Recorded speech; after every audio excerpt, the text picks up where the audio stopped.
Unfortunately, the farmer's market's no-go this week. It's raining, and I don't want to feel like all wet and soggy and cold again like I did last week.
Yo, what is bopping, my dude? Talking about live stream. You should heal up a little bit more, dude.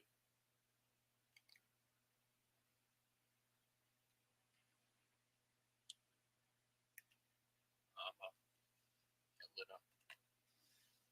Just saw you yelling with vegan booty at mint restaurants. Save them. Yeah, you must have been mistaking. I have dope tattoos. Whoever was yelling at the vegan restaurant didn't have those dope tattoos, but you know, you were mistaken.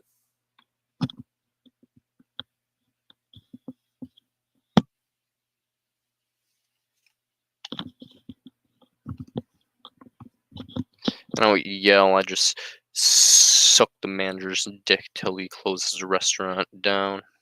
That's what I do. It's the ultimate strat. Don't you know? Just another YouTuber. It's the ultimate strat. Suck people's dick, and then they'll just comply. They were like, "Damn, that was some good suck." Yeah. It's not actually the method. What you do is use diplomacy, and you convince them that veganism's the way. But no. So I wouldn't be yelling, nor would I try to convince a restaurant to stop selling meat. I guess it's just not worth it. You can convince individuals, and via supply and demand, it'll convince the restaurant.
You raised some havoc in there? Oh yeah, man, we're wildin'.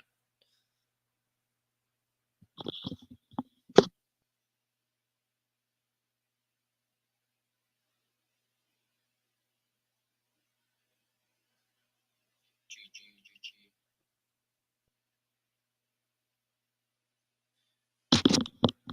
Old Hermano Oyster, brother Oyster.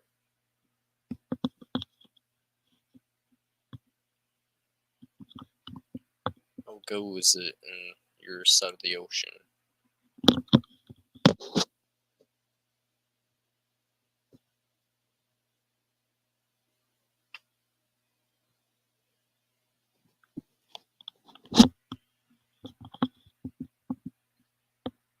Doing it live? Yeah, man. Sometimes you just gotta do. Session to games this eat? Hell yeah, hell yeah. We're playing some Apex Legends. Hopefully gonna get a dub. Probably won't, but you never know. Get some kills in Apex. You know, get maybe a dub. And yeah, and just enjoy our night because it's raining out, and so I can't go to the farmers market and be a nuisance there. Maybe it'll stop raining in a couple hours, and I'll be like, mwahaha, mwahaha. But for now, I'm just gonna be like demon, I guess.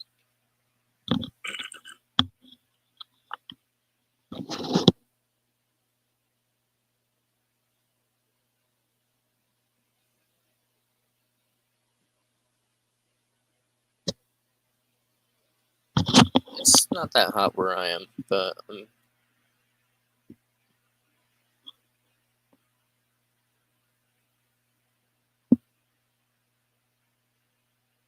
just the YouTubers going wild.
Oh, hey, how's it going, Kane?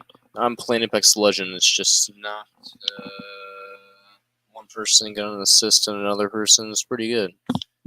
Used to Mozambique and did 369 damage. Pretty damn good.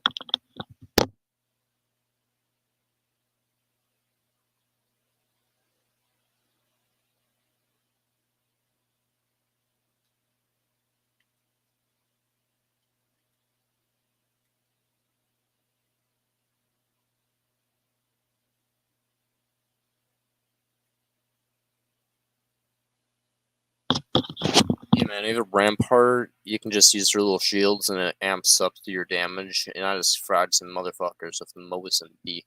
It's the weakest of all guns. Didn't even have the hammer point rounds or anything. But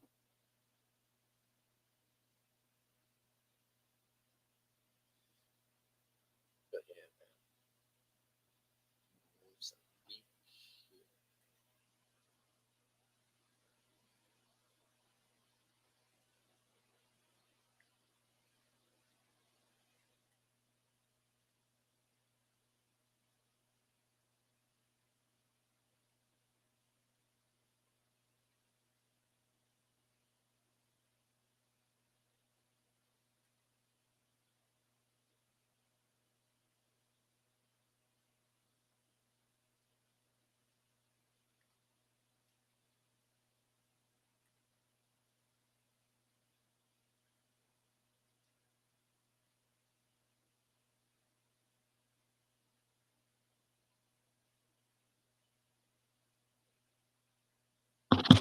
Why is your caption pain?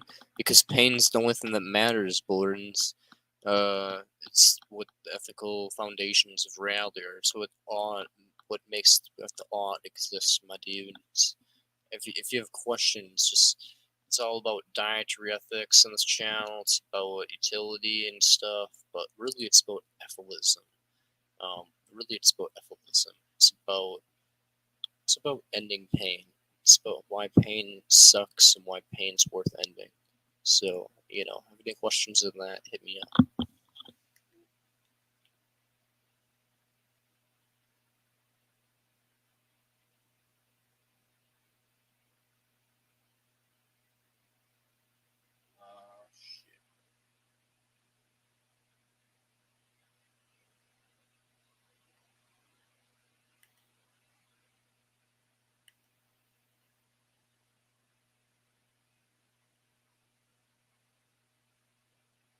You gained a follower? Hell yeah.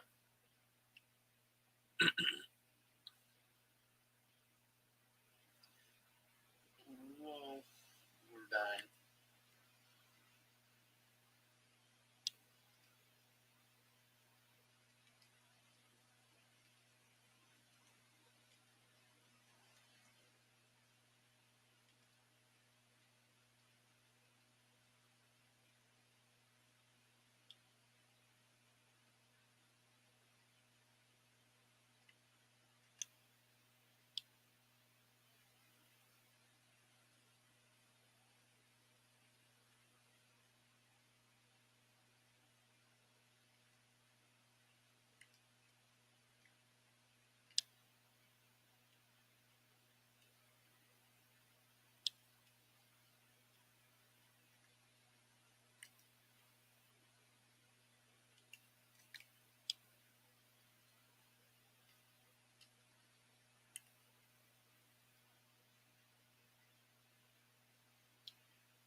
You just want to form a militia, or just want to?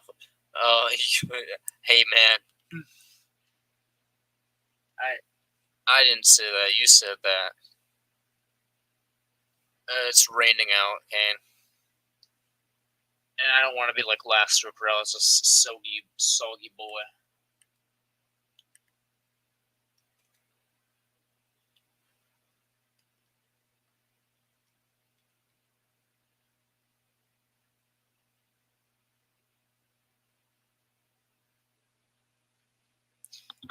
Yeah, basically, I just don't want to be soggy.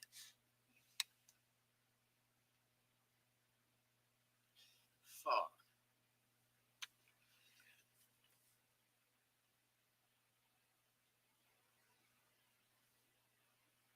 We did it good, guys. GG.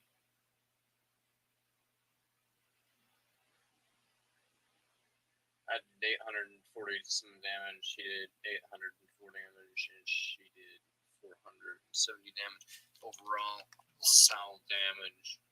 Too bad we just didn't do it. We just got fucked in the end.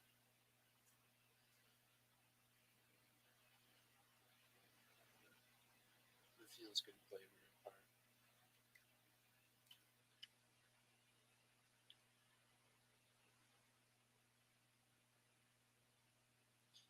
You go and sell on these bugs, man. Yo, what the fuck does it even mean? Go and sell on those bugs? No, bro. You see, I got tricked by a foot fetish community into stomping on bugs. I thought it was for a Men in Black TikTok thing, and I was like, sure, I'm a pro moralist, so why not? But it turned out it was foot fetish people, and I was like, oh no, you got me. But it turns out it also got me a lot of subscribers, so I was like, ah. And so now I'm just occasionally stomping on bugs, and hey, I get paid like $10 by some person. Damn, female mosquitoes. Yeah, man, exactly. Like, people want to see mosquitoes get crushed and other things get crushed under my feet. So, that's kind of like, I will indulge. I just lost a bunch of viewers that were just like, what the fuck? They were just big vibing, and then I started talking about crushing bugs, and they're just like, the fuck? And I'm like, yeah, man, I know. It's really the way. I was hanging out with, I was playing Apex, and some person was just like, what the fuck? Really lost person.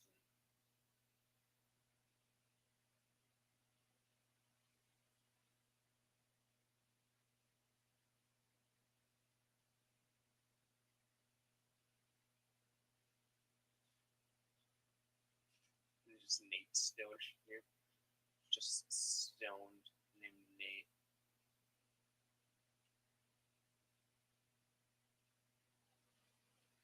And lured by lizard dogs.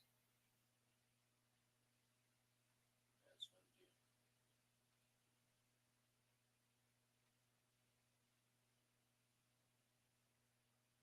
Damn. But we're never changes.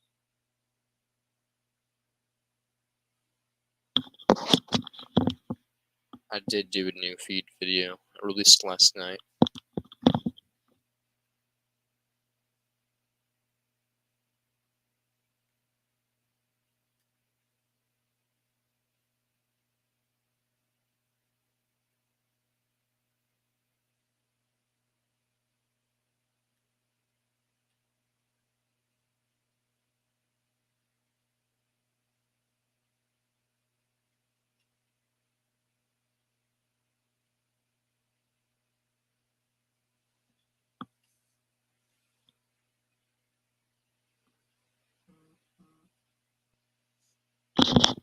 Yeah.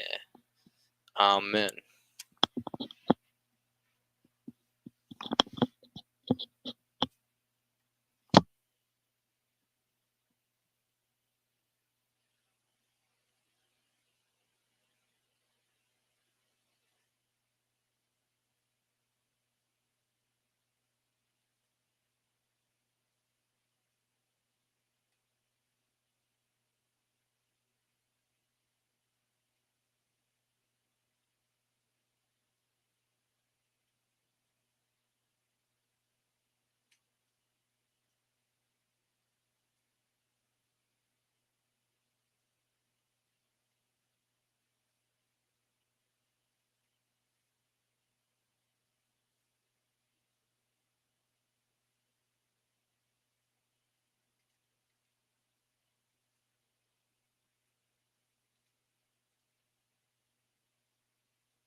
No, Dave, it's okay. Yeah. It's okay, Dave. Given primordialism, I saved the bug. Would have died no matter what. It just died as far speedier death. Maybe a little bit more fear, but it would have died probably in fear anyways, given like something would have killed it or the environment. Either way, it would have been unpleasant, so I just kind of gave it like a quick little squash. Pretty much the best you can get. Remember that, Dave. Primordialism.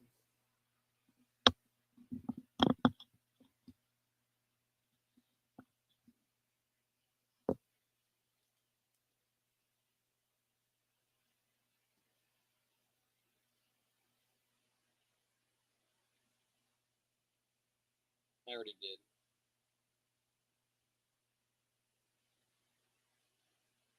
I already did.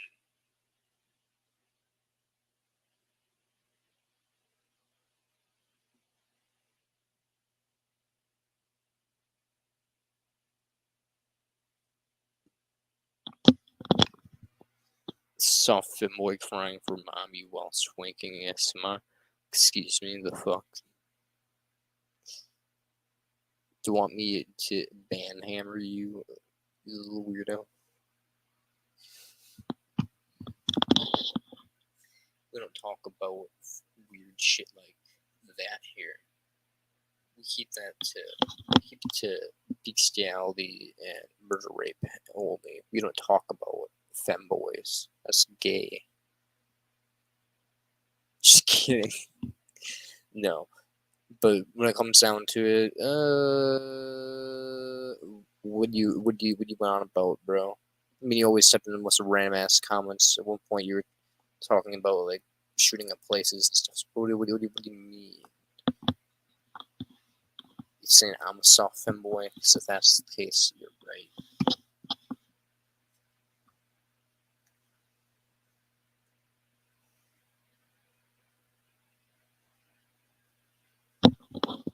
But if you're thinking that you're gonna get some ASMR only if you pay,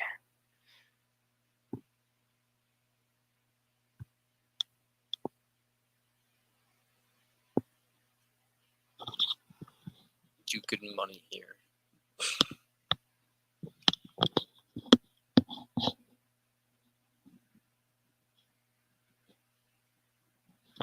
You didn't get that video?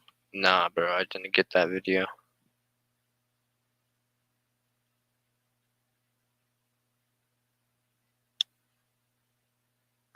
Why would I get that video, bro?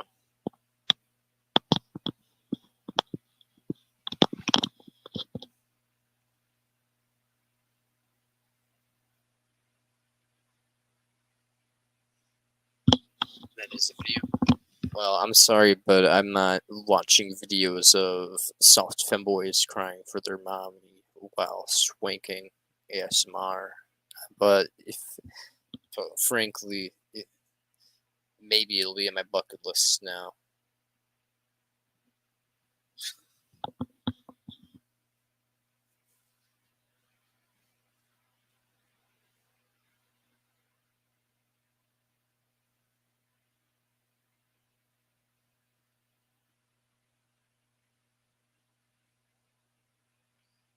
Oh, bro, what are you doing?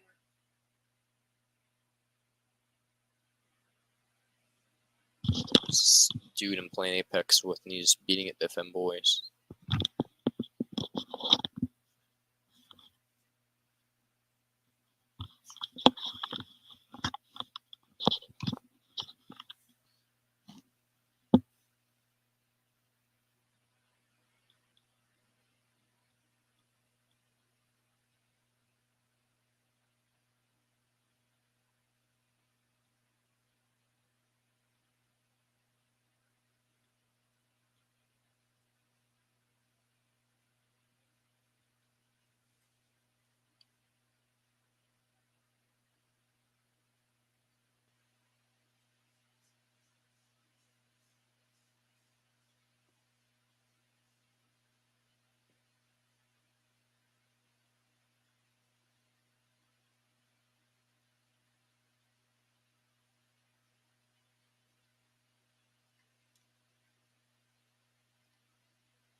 I have a friend on YouTube who pretends to be a femboy.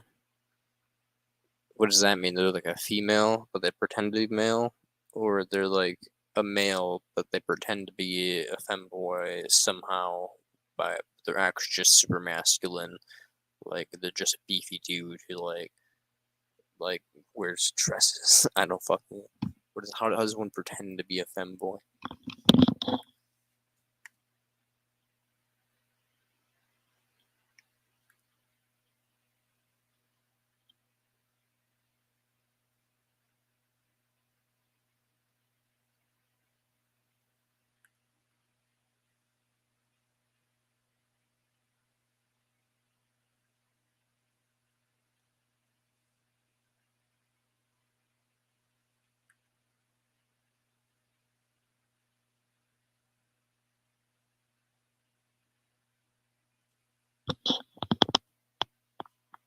Like, fantasize about being in the militia. Well, that's kind of lame, but fair enough. I approve, you know, maybe someday you can actually be in the militia. Thanks, Micah.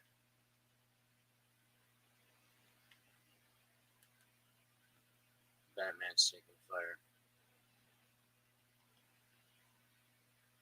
No, no, no, no, no, no, no, no, no, no, no, no, no, Batman.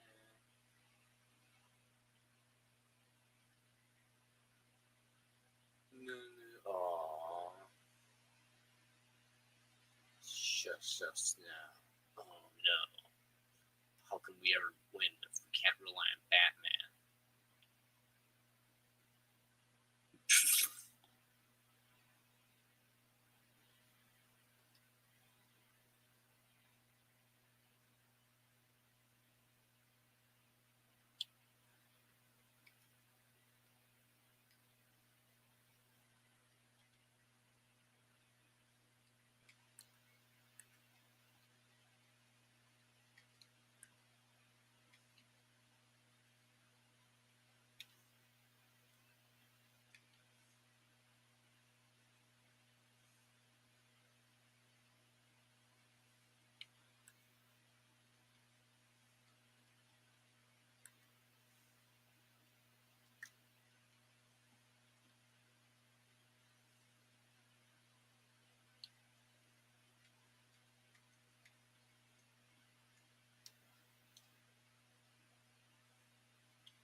was scary.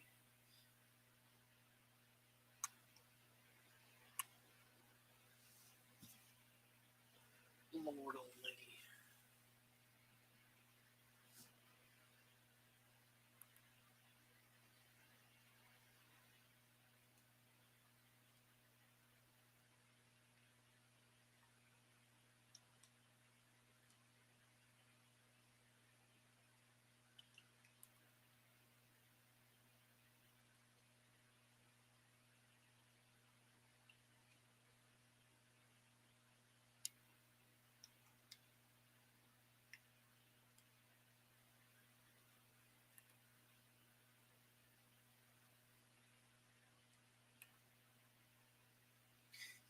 You what you playing? Playing Apex. Getting them dubs. One of them is kidding. One of the people left because they heard I was talking about some weird shit, and they're like, "Oh no."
Oh, someone got zapped by one of my fences.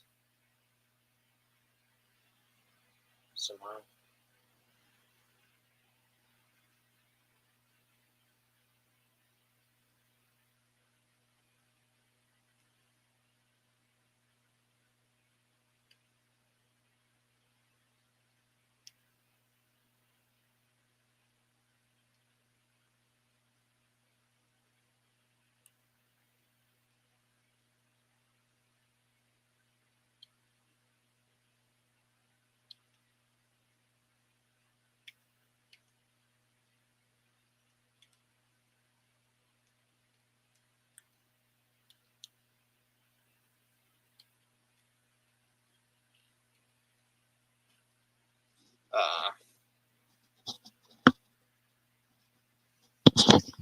Because one headset's for the PlayStation and the other headset's for my computer. That's why. So.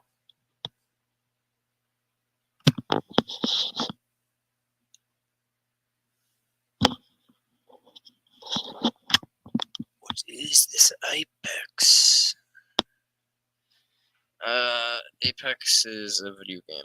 You drop from a ship and you pew pew at the people, and the last people standing are the winners. Basically, you have teams of 2 or 3, and just drop out of the ship, and then you're on an island, and you're shoot people. It's like Fortnite, but different.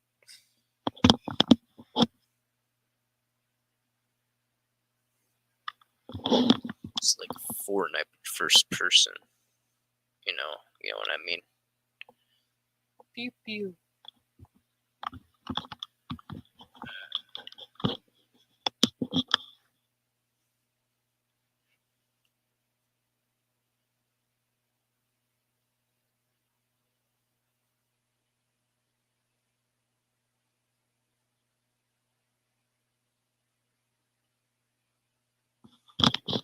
Yeah, I'm talking to someone on YouTube.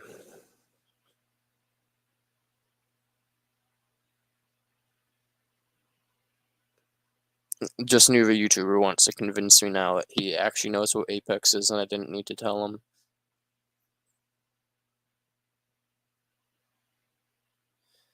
But I don't believe him anymore. He's just trying to fit in.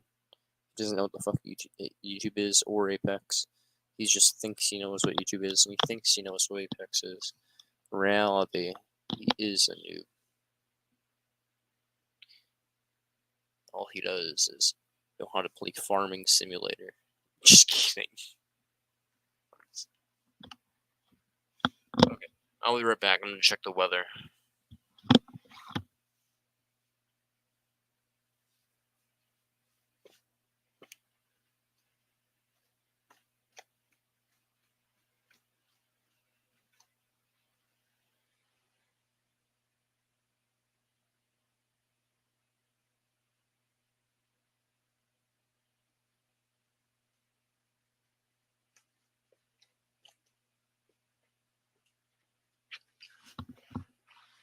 The weather's trash.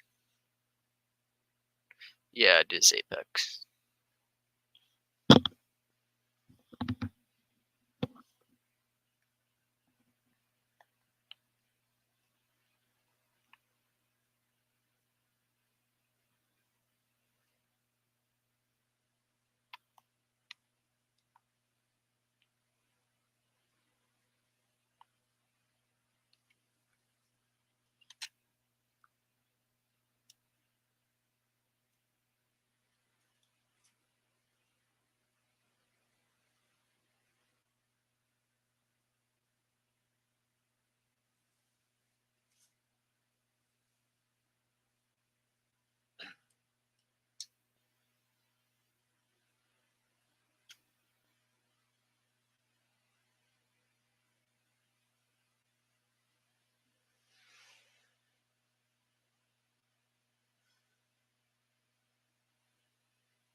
Hey man,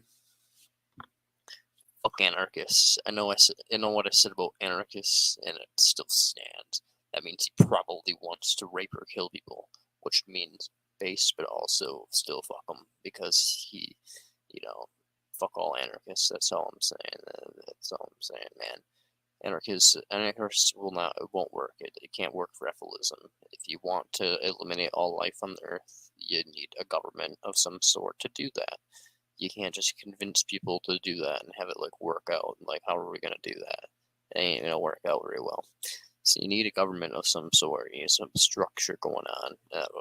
So when it comes down to it, anarchists are just idiots. They're fools. The best way to have minimize pain is to have rules in place to minimize pain. Otherwise, we get people just fisting cows and shit. The moral story is you need rules. Yeah, I'm just fucking with you. But when it comes down to it, Rita is based in some ways. In other ways, he's kind of silly little goober. But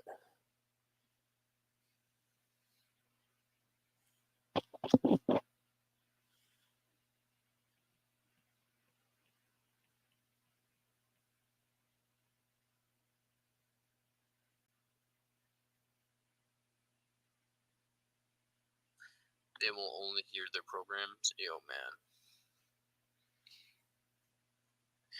you're kind of right, but also I don't think he's really programmed. He's just kind of doesn't understand it. I used to be an anarchist at one point, and then I understood that the true meaning of utility requires government. Basically, I always understood there's like what I want, and then there's what like actually should be, and what I want is anarchy and chaos. But what actually should be is structure and order. Bring order to the force. That's basically, there's order and then there's chaos. And I'm more of a chaos being, but, when it comes down to it, order is what matters. So, you gotta put your own interests aside sometimes and just be like, democracy. Fuck yeah.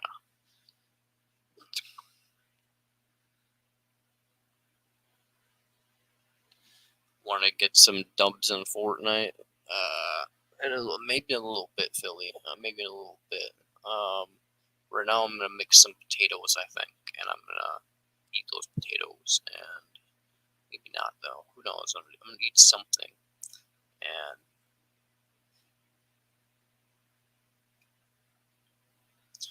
how something can function under anarchy. Everyone's gonna do some whatever. Yeah, basically, man, who really knows? I don't know. It might function, it might not function. But either way, I think you need to, if it starts functioning, it's going to form its own government again. So it's just kind of like, that's the way I look at it, is either it'll form a government or it won't form a government. If it doesn't form a government, it's probably going to be shit. And if it does form a government, well, it's probably going to be basically as shit as the other time. But, it's probably going to be necessary either way. So, government sucks, but you know what? It's necessary. Fuck anybody that says otherwise. They're idiots. Just kidding. I'm willing to have conversations with them because I'm a nice guy. But at the same time, I'm not a nice guy. I'm an asshole.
Well, it's gonna be chaos in a little bit here, my dude.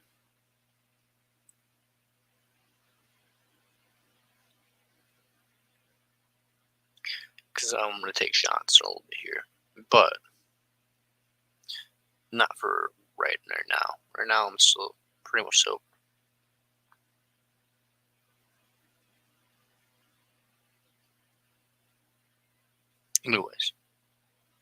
Anyways, who's all watching?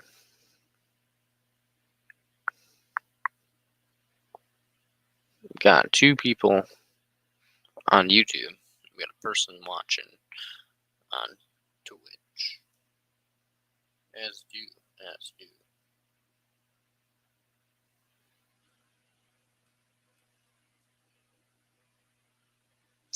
Anyways, yeah, we got Philly. We got another person. Getting close to 100 subscribers, guys. Fucking wild. I'm kidding. But yeah, we're getting there. The probably room boost. Just be like, wow.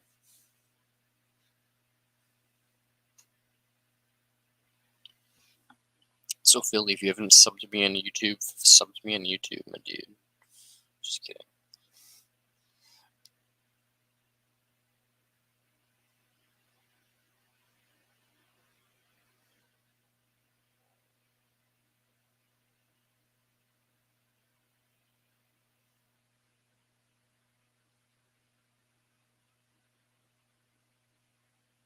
Mm. 95, we're at 5 away from 100. It's one hand away. Rocket shot. Anyways, I think I'm gonna go smoke, take a shot maybe, and come back.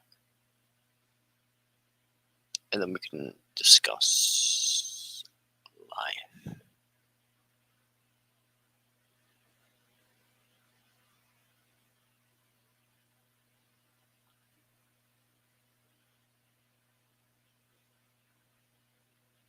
I don't want to spoil the water between you and Rita. Good thing Rita's not watching these. You guys won't hear you.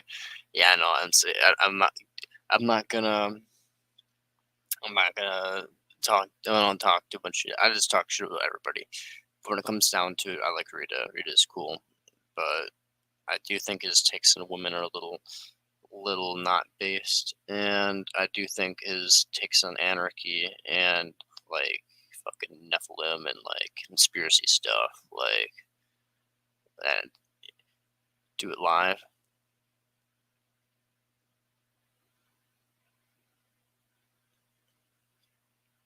No, man. I don't know, man. I want to get Rita on a live stream one of these days and just be like, "Yo, Rita, hello, my boy. How is it going? You are my favorite schizophrenic. How go?" But but when it comes down to it, it's probably not gonna ever happen. But maybe just every once in a while be like, say like, "Oh, we need to like all communicate together." Nephilists are all separate. So I'm like, hey, what's poppin'? He never joins, never. Yeah, basically. Sad. Sad reacts. Anyways, time to take a hit.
I have a lot of experience with women, baby. I mean, maybe I do, but not much.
Well, you know what they say about people getting shot. You know, um, better out than in. Wait, that's what they say, but to overs. Same difference. Well, the story is sorry that your person got shot in your commute, I guess. Big old shame.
Those are some good green beans.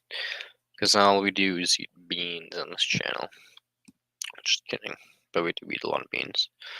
1 shot, 2 shots, and then in the fun, that's when the fun stops. Yeah, man, it's always about 2 shots and forever clear, and then you get the 3rd one, and you're a little like, wow. If you're lightweight like me.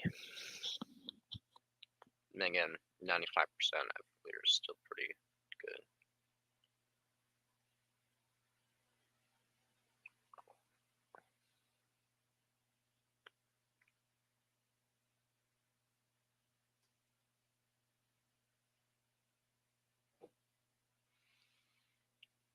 Looking the shots of yo-yo.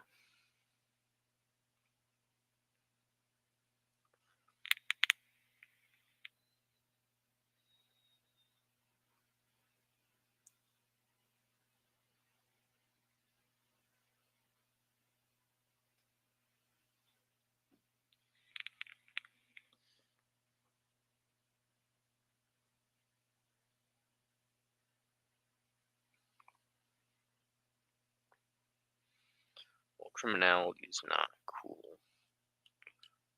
Remember, guys, crime doesn't pay. So it does, totally, but still.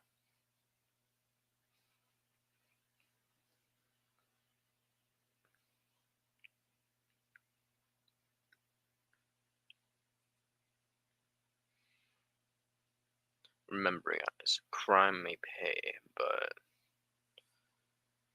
it also sends you to prison, potentially. So don't do it. Unless you like being somebody's femboy, then sure, do it.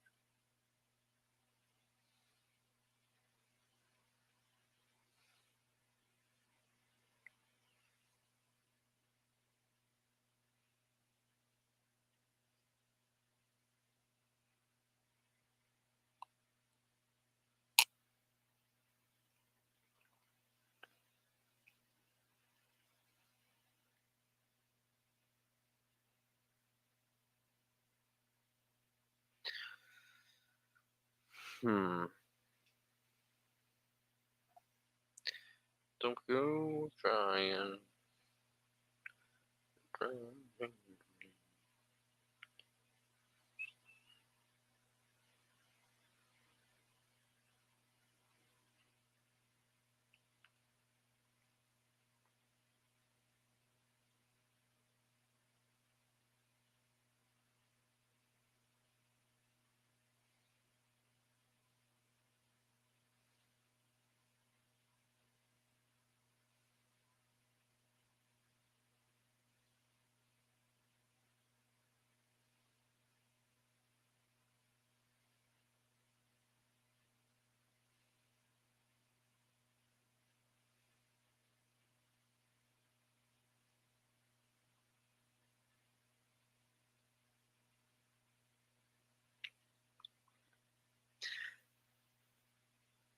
Gay ants. That's all you need to know.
I just looked at a video and this man was covered in hornets.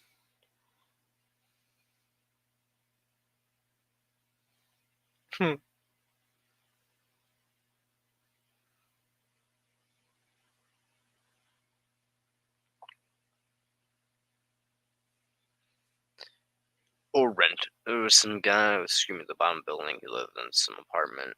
His lawyer gave or rented him or something. Huh.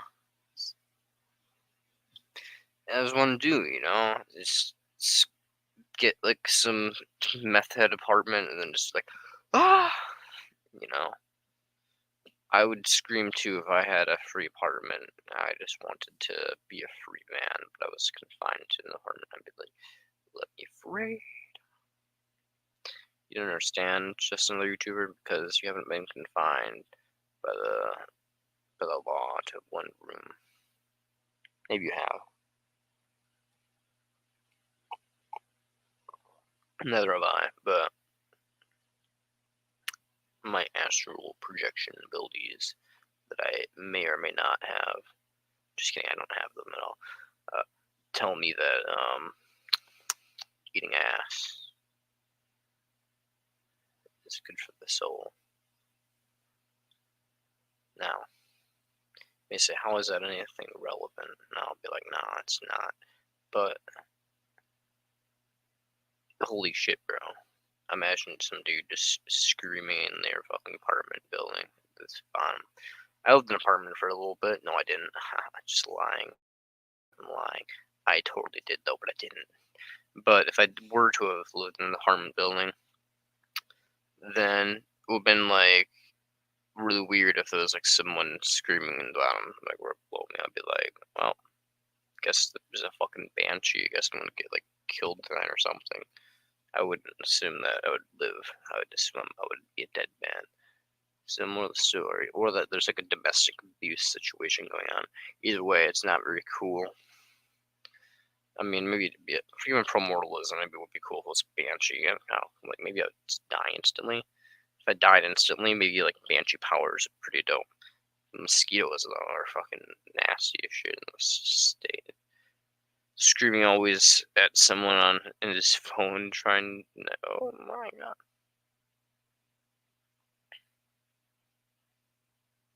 Hmm.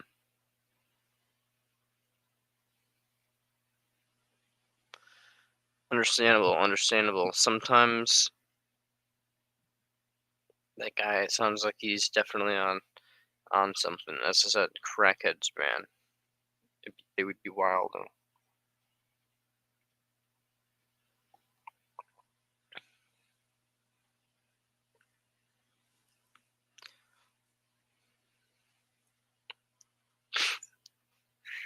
Yeah, I'm not gonna say that. That would be mean.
You know what? I could really go for some fries right now. I'm kind of convinced that I should make some fries. But first, let's just meditate for a couple minutes, guys. Let's meditate. Take a swig of this alcohol like a good Buddhist monk would. Yum. Hit this vape.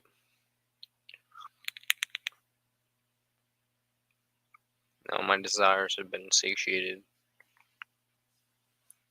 And let's meditate.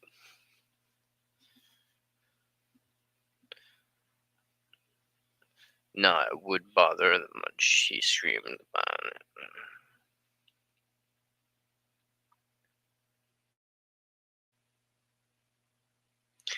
Yeah, I would have fought that man. I would have kissed him on the lips and started doing suck the soul right out of him. Slurped it right out of him.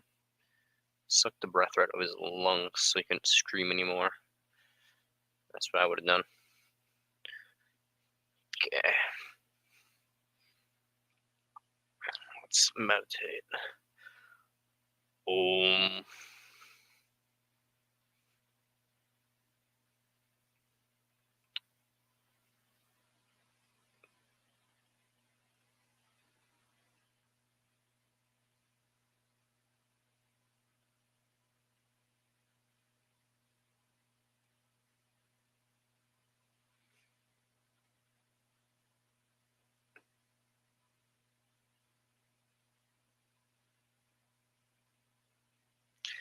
Are you all meditating with me?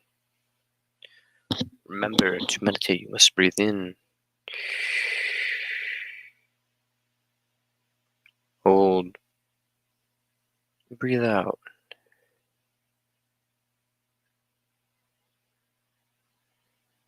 In,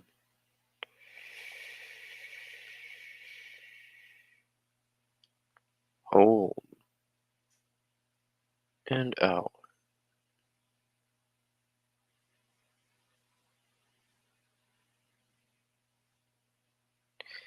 In.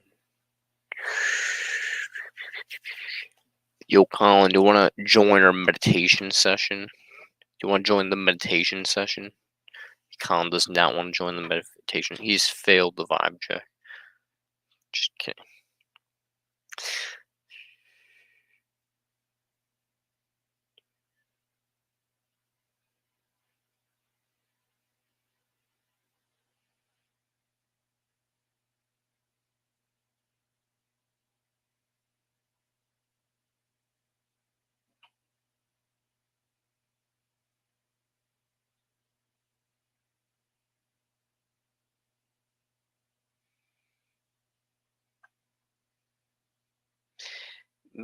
But I'm mad too, so I understand that I'm not a criminal. Yeah, man. Sometimes you just have to not be criminal. If you're a criminal, you have to try to shape up your ways and become a straight edge. And if you're a straight edge man, uh, you're probably better off not being a criminal. You know, you want to each to their own. You know, each to their own.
Still raining out, Colin.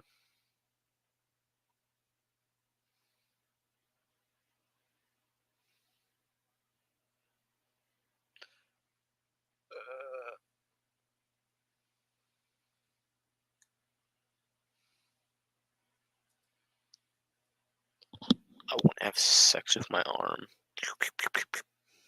Look at my arm.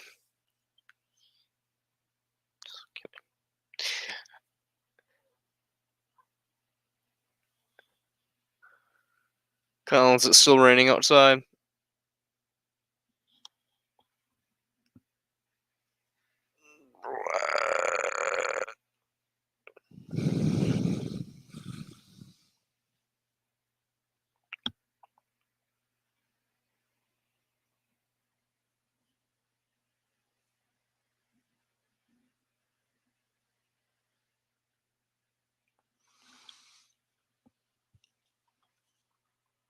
Is it still raining out there, Colin? Or no? Probably. Don't know. Rip.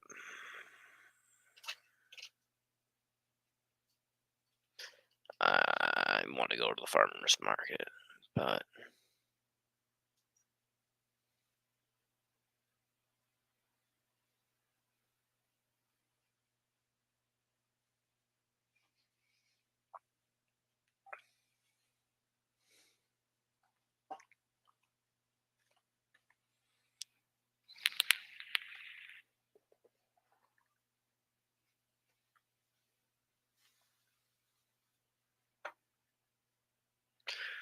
when it's raining, to allow.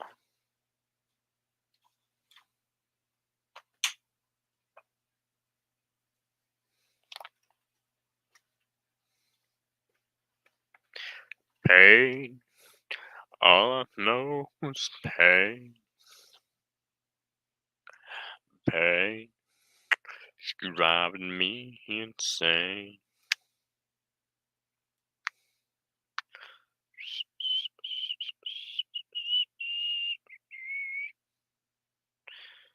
Pain.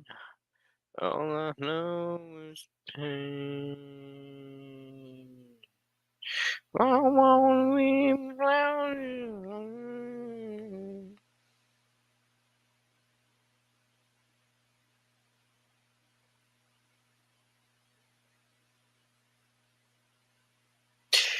Do, do, do, do, do.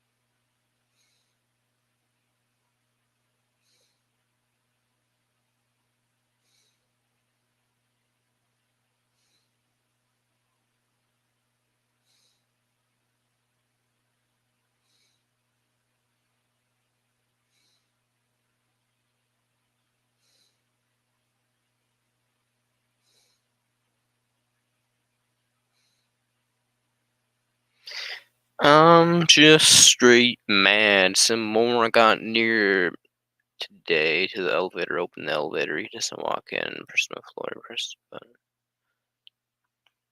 So my elevator keep opening. Yo, man, you should have just, as I said, my solution to all things is to just suck their dick. You know, if you just suck their dick, they will be like, "What the fuck, man?" And then you win. I would have just sucked his dick. No, I'm just kidding. No, but when it comes down to it, yeah, that sucks, my dude. It's a shame. Sucking his dick might have worked, but I recommend next time you just be like, hold the phone and you press that closed elevator door button as fast as you can. Just be like, get the fuck out of here. I'm a free home slave.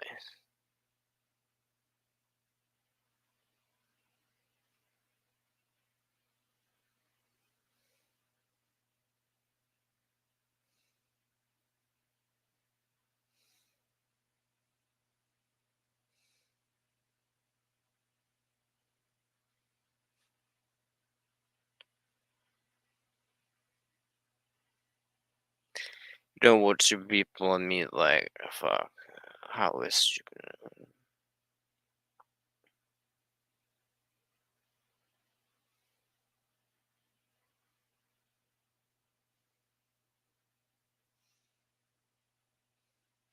Yeah, I feel you, I feel you.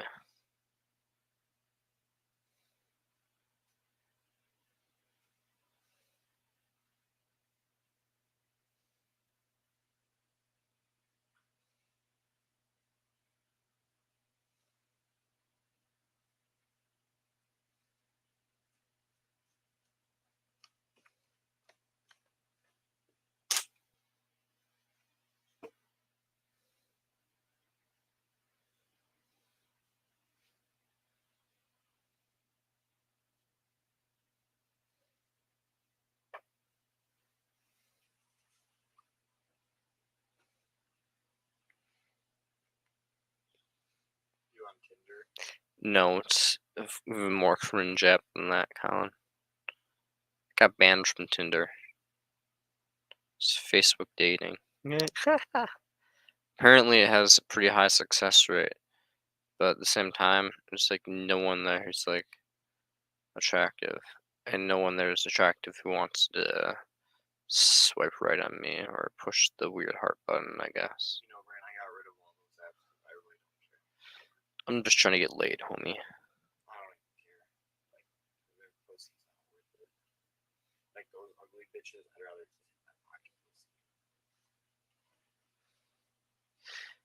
I'm a utilitarian.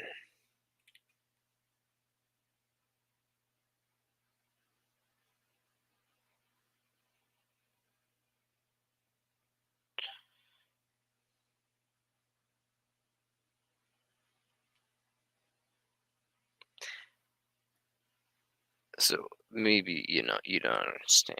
You know.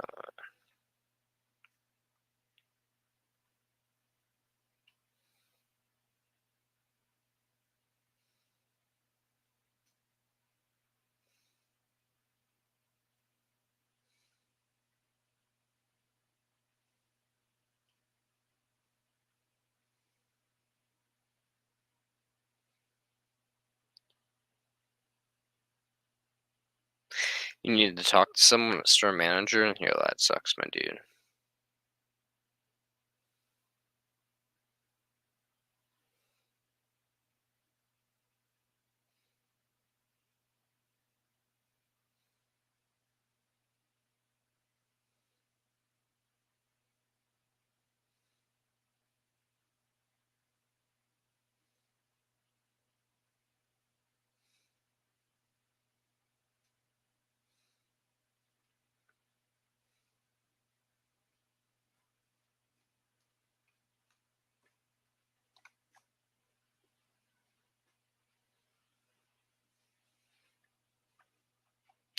So I'm just thinking ahead. How would that go? He was the worst piece of shit that you could imagine.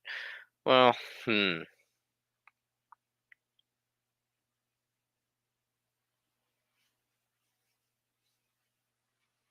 not entirely sure, my dude. I feel like you know the situation more than I do, so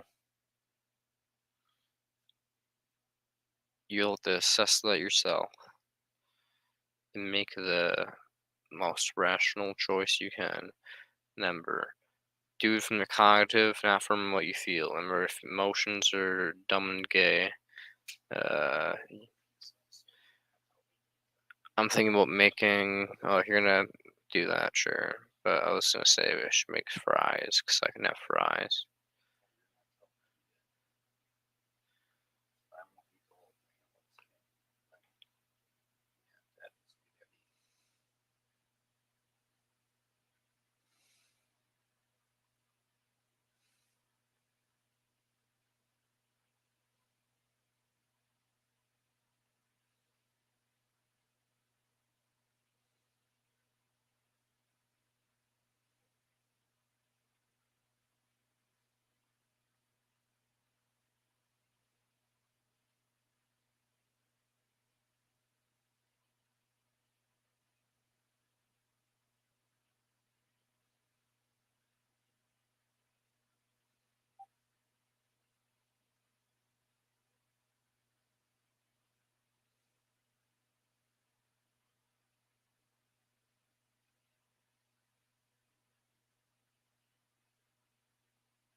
So I'm like, so give me one-on-one with this douche minus this law. See what happens. Fair enough, my dude. I mean, minus the law, you might win. But at the same time, that's just because I have no clue who this person is, and you work on a farm. Farm people typically have some muscle behind them, so you probably would win. But maybe this person also goes to, like, the gym, and maybe so, like, if he goes to the gym, then who knows who would win. But I'll take your word for it, and a one-on-one, you'll probably win, profit. So you got this. And say you just do what I did to that one dude last Wednesday and be like, "Yo, we should meet up in a field," and just see what he says. And if he says yes, then you fight him in a field, like fucking Fight Club style. You know? Yeah. Sounds like a win-win if you ask me. Let's go.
I advise you to just quell your violence thoughts by meditation. Remember breathing in, breathing out,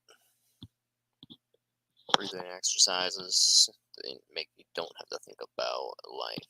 And when you do that, maybe, just maybe, you'll be like, damn, his face is just the ittiest less punchable when I don't think about him.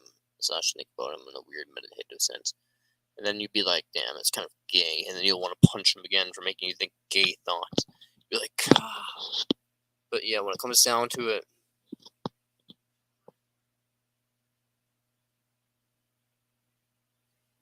just need to smooch him right on the cheek. That's my advice for you. I think you'll really reconcile your gripes with him.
You're married to the madness? Well, exactly. Then just smooch it on the cheek. That's what I said. It's perfect advice. So yeah, smooching on the cheek is the perfect way to disrupt all combats. Just right on the cheek. Never expect it coming. So you got this. It'll solve all your problems. Believe me. Just kidding. I have no fucking clue. No. But when it comes down to it, yeah, I mean, domestic violence is not a good thing, so I'm gonna advise against that. I would recommend cheek smooching and also joining the military spontaneously because it's part of your passion. So I'd recommend you spontaneously join the Coast Guard. They're killing a dog. They're killing their dog. Which dog? They're like over medicating the fuck out of it. That's okay. They're giving the dog 50 But when it comes down to it, I think you should join the Coast Guard. When I was 219 pounds, 200 milligrams is like a high amount to the max to give a human. They're giving the dog 50. Fair enough, bro. You know how much that is, though? She weighs like nothing, and she's a dog. It makes you sleep. It's prescribed her for fireworks. Is she just sleeping right now, or what? What? Is she just sleeping right now, or what? No, but I'm just saying, like, when there's fireworks and dad gives it to her, she probably just, like, moves. That's probably better than being scared. Like, I mean, like that's something. That's okay with me. I'd rather Okay, I won't wake up. I'd rather be zonked than awake any day. I want me some of that. I want me some of that. Yeah, it sounds pretty metal. I would totally want me some of that. Guys, I could die in my sleep. That sounds metal as fuck. Yeah, smooching hogs is not cool. Don't smooch hogs. Smooch your wife. Your waifu.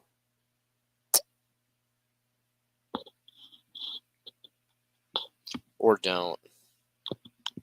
I don't give a damn. I'm just trying to save marriages. I'm a marriage counselor. If I save your marriage, donate it to me.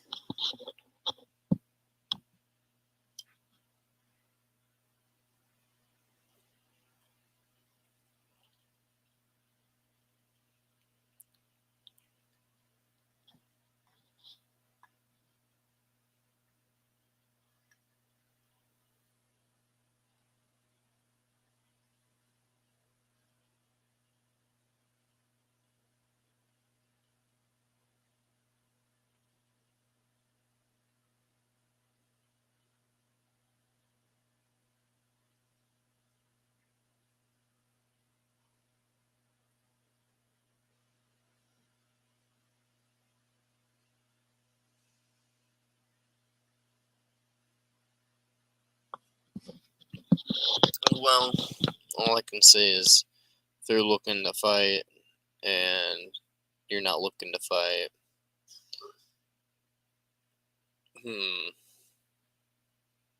I'd recommend just walking away. Walking away and potentially doing something awesome. Like, I don't know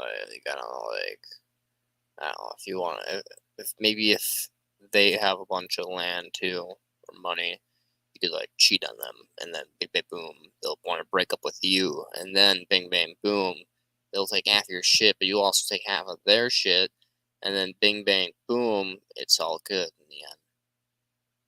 Or you could not do that because that's a shitty plan. And you could smooch a hog. Okay, step 1, smooch a hog. Step 2, ride that hog, feeding a carrot, like Minecraft style, into the sunset and be free. Be free to profit. Don't let your wife tie you down. Be free like the bird you are. Caw-caw.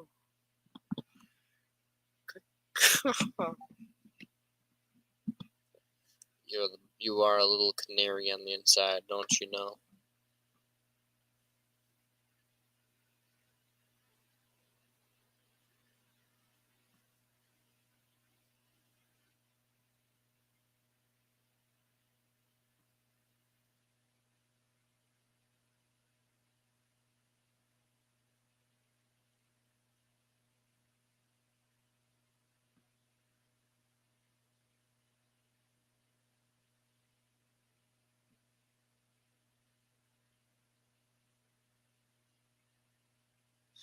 Caw-caw. You're a canary. Be free.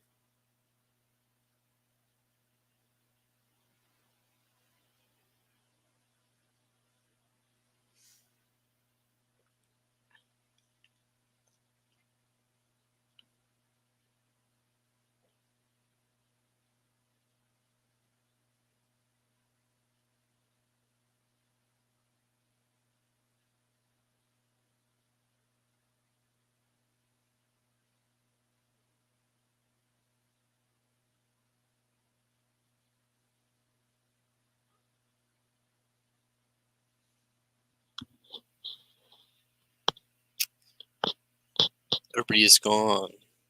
But you know what's not gone? The spirit of Zimbabwe.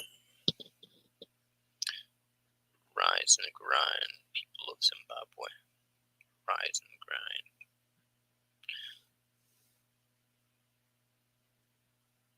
Oh, howdy.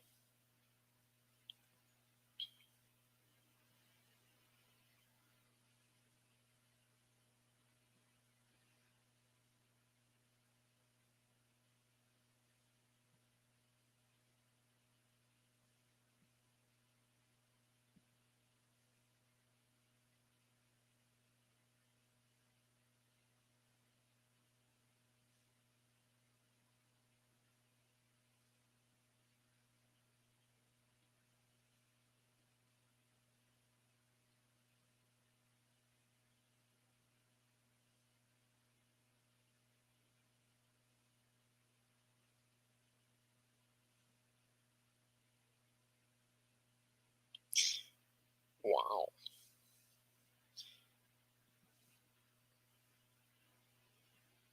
Remember, y'all, there's 3 people watching, but there's probably only all of them are feds. Just a YouTuber, fed. Other person watching, fed. Bot, literally just a fed that's a bot. Yeah, you're all feds, I know it. Just kidding. Love you all. Even if you're feds. Even if you're an FBI agent, you're probably hella cute.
Yeah, exactly, Prophet. You got it. You get it. You get it.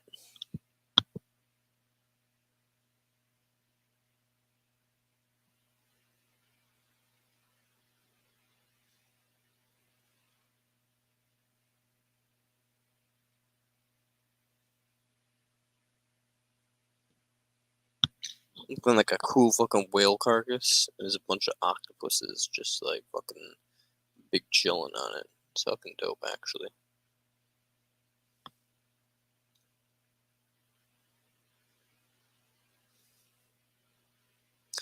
Remember that where there's death, there's also rebirth.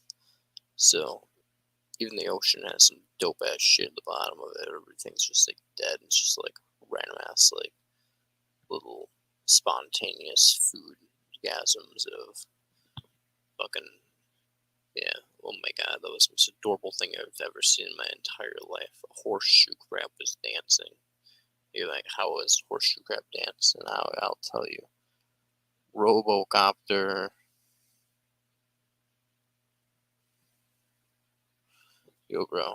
100% agree. I 100% agree.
Legile Morcanege.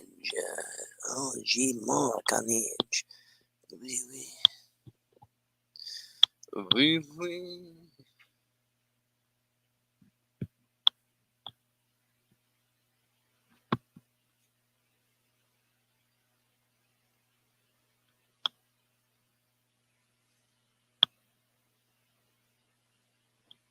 I need a license. A license for what?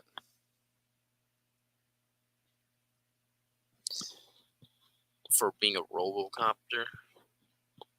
Understandable. So, I mean, I don't see fuck dumb mofos. Yo, understandable, bro. Some people need a license to fuck dumb mofos. I mean, if I could get a license to fuck dumb mofos over, and just beat the shit out of a bunch of, honestly, you just need to become like a security guard at like, like like an asylum or something. Just like tackle a bunch of dumb mofos and then beat the fuck out of them if need be. Seems pretty legit to me. Seems like a way you could get away if you could follow your dreams. Remember that to profit. Never let anybody say you can't follow your dreams. If you want to beat the fuck out of dumb mofos, you can do it legally, and you can follow your passions. Remember, there's always a way. Just follow me, and I will teach you the way. I will teach you the way. I know the way. I know the way of the devil.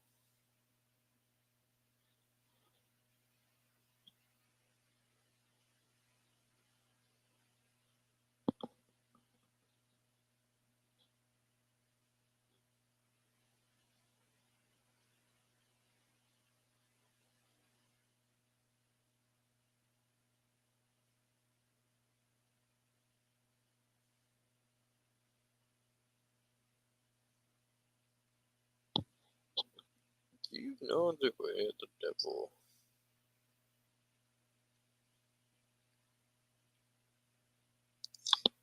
Hola, how's it going, Zid?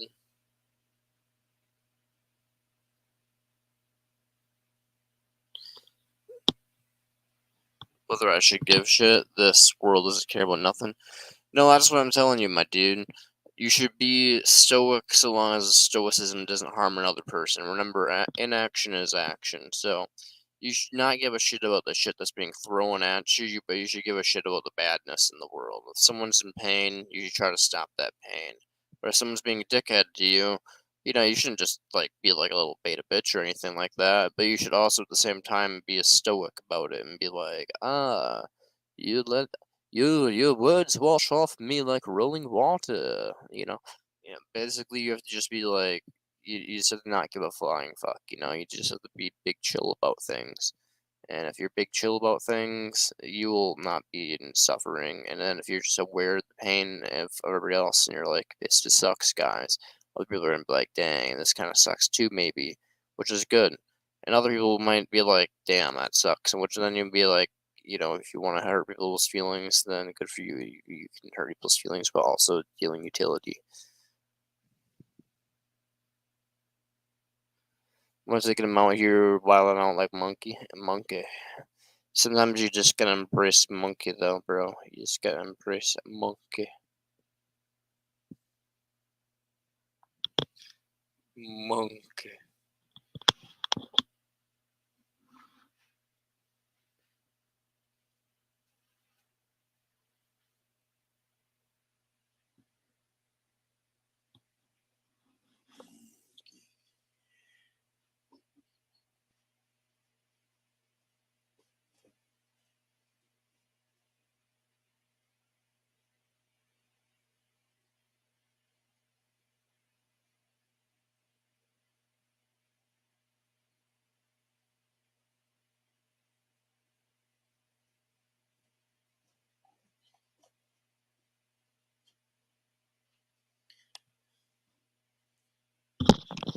I am alive.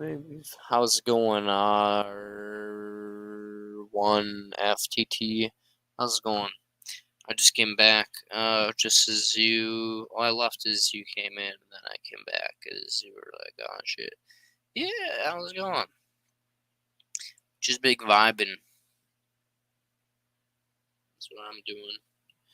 Big vibing. Debating if I want to go to the farmer's market. Probably just not going to go to the farmer's market today. Here, let me see them tats. I got you. I'll turn the lights on.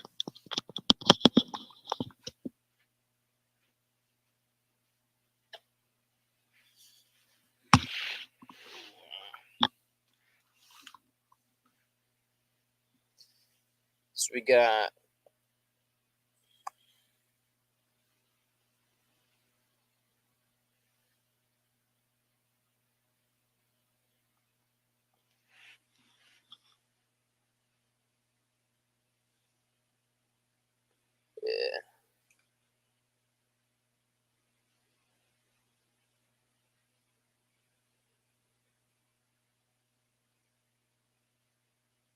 yeah.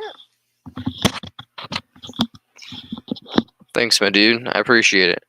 But yeah, there's a bunch of mushrooms. There's a moth on there from The Last of Us. So if you're a fan of The Last of Us, I have Ellie's tattoo, plus a bunch of mushrooms.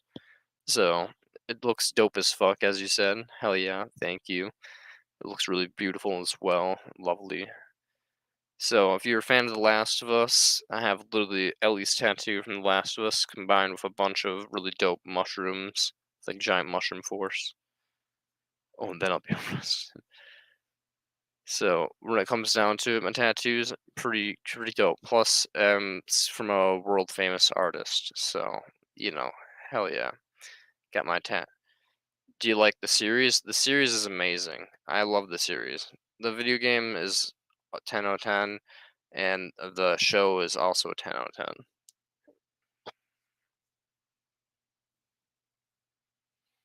So I'm quite enjoying it. Quite enjoying it.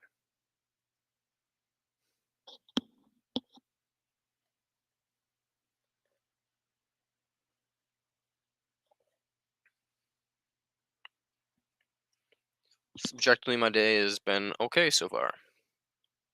It's been mediocre. Nothing too great's happened. Nothing bad's happened. Uh, feeling a little bit lonely, like pussy deprived. You know what I mean?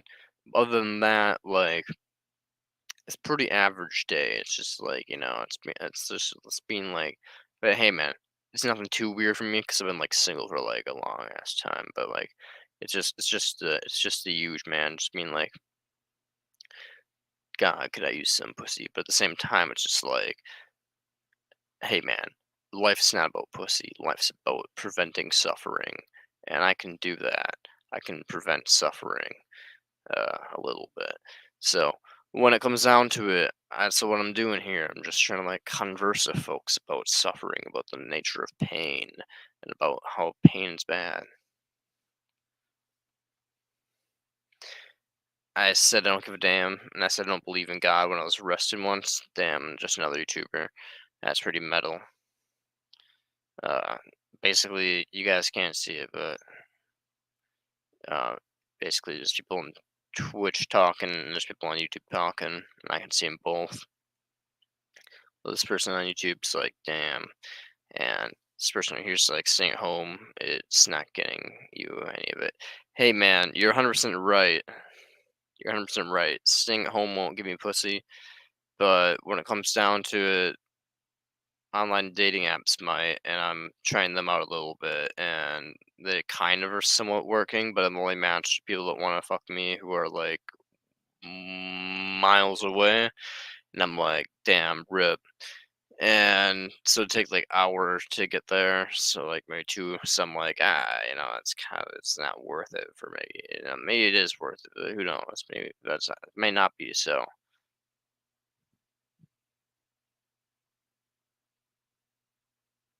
couldn't be me out of 10 catfish. Basically, that's kind of like if they're like an hour away. I'm like, I'm not even sure if I want to risk like going an hour just to like find some chick who's like not actually worth fucking, and then I just kind of like, yeah, let's just hang out, and smoke, and then not actually fuck them.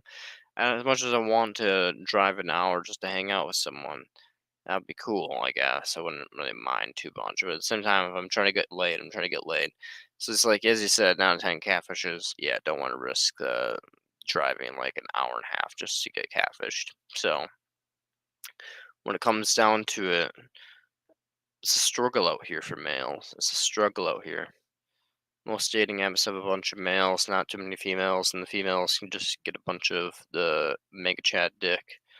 And when it comes down to it, yeah, the betas are just kind of left like pain. All I know is pain, pain. It's driving me insane. Kidnapped could also happen. Yeah, exactly, exactly. Getting kidnapped could also happen. That's almost occurred to me once. I'm pretty sure. Like it was some person I wanted to like meet up at like 2 in the morning, and like out of nowhere, and like pick me up and then drive me to their place to fuck. And I'm like, nah, like you want to drive an hour and 45 minutes, an hour and 45 minutes to pick me up at 2 in the morning? No, I don't trust you. So I was pretty sure I was gonna get kidnapped by like some like fucking sex traffickers and that in that case. I'm pretty cute, you know what I mean? I'm pretty damn fine, I'm just saying, man. So when it comes down to it, yeah, I mean, yeah, there's always that risk too. You don't want to get kidnapped. So yeah. But when it comes down to it, where am I gonna go? Like the bar's too expensive. Too expensive. Fuck that shit. Maybe I'm like order water and just be like, yes, hydration.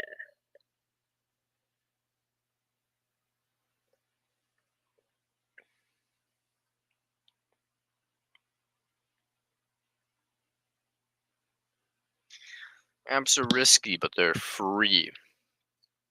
Going to a bar is like, get out there. Nah, man, get out there and do what? Like, talk to random people? That seems sketchy as shit, man. I don't want to get no, like, people being like, yo, bro, why you hitting me up, man? I can't take rejection. Just kidding, maybe I could. But What it comes down to, I don't really want to go up to random people and be like, "Yo, hey, you single?" or like be like start talking to people for no reason. Not as sketchy as an app. Yeah, you're not right. It's not as sketchy as an app, but like at least in the app, if I like listen an app, like if someone doesn't want to talk to me, they don't have to talk to me. They can just swipe left. And real life, I go up to that person and then I start talking to them, and they're like, eh. Then I get like the whole like ego crush and destroyed in this aspect of it. And you're like, who wants that? No one wants that. You can just tell yourself they never saw your profile, or weren't paying attention or swiping left too fast. Online. You can lie to yourself. Can lie to yourself, R1FTT, but you can't do that in reality. In reality, they'll just be like, "How could you? You're a fucking 5 out of 10. I'm a queen. How could you?" And I'd be like, "But queen, I have a vasectomy. It's no risk. Doesn't that bump me up like 2 points? Come on, man." But no, it don't. So when it comes down to it, even though I'm out here with tats, got a vasectomy, absolutely ready to just slay. It just doesn't work. It just doesn't work, man.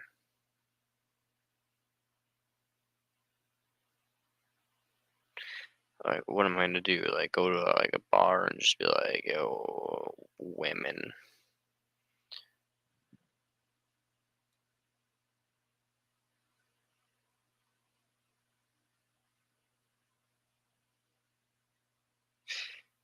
Yeah.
If you're rich, you can also buy drinks and start the conversation. Hey, man, I'm not rich though.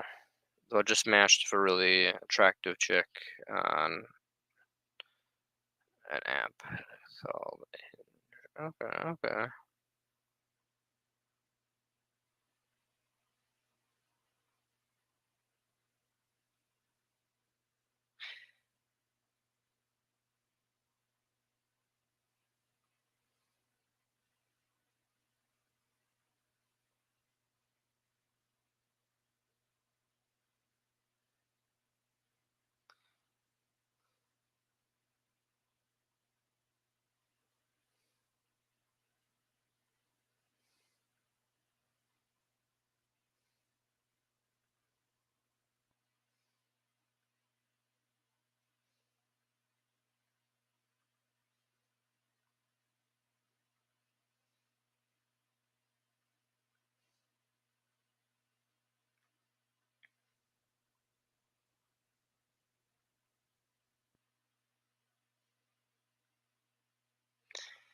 There we go. I'm potentially meeting up with a random chick that I just met. There we go. I consider that a win.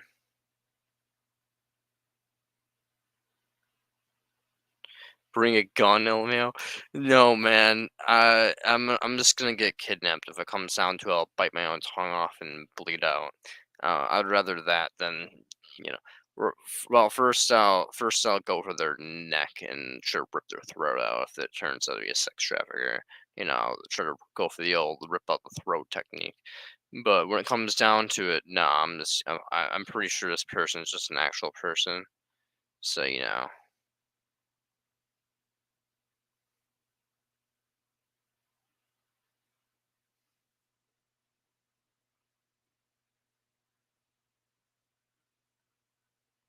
can everybody choose safe?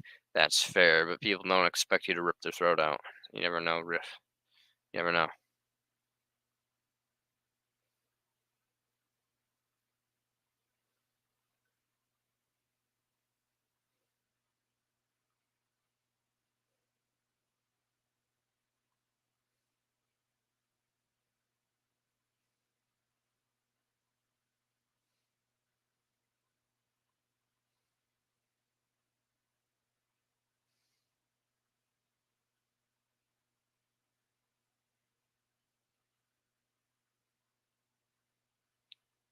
Hope everything goes well with it.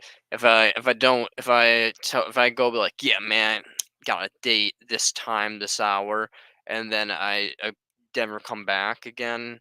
I was abducted and turned into like a little sexy sex slave bitch, and you know they get mad dick. But when it comes down to it, that's what will happen to me. So, a tragic fate. It'll be like the end game of my destiny. My destiny to become like a philosopher that ends the world. Uh, and then it's just the alternate ending becomes sex slave. So when it comes down to it, it's always a possibility. Yeah, you will make sure to find a way to warn your family and friends. Yeah, no, no, yeah, you can just track down my family. Like you're like, oh, this is the thing that you said, and this is the person's name, and then blah blah blah, and I'll be like, ah, yes, yeah, and then they'll track down. It'll like be like a whole movie made about me and documentary in like 30 years. Yeah, it'd be great. Damn, son, you crazy. Now you right. Just another YouTuber. In other words, you prophet. You're 100% right.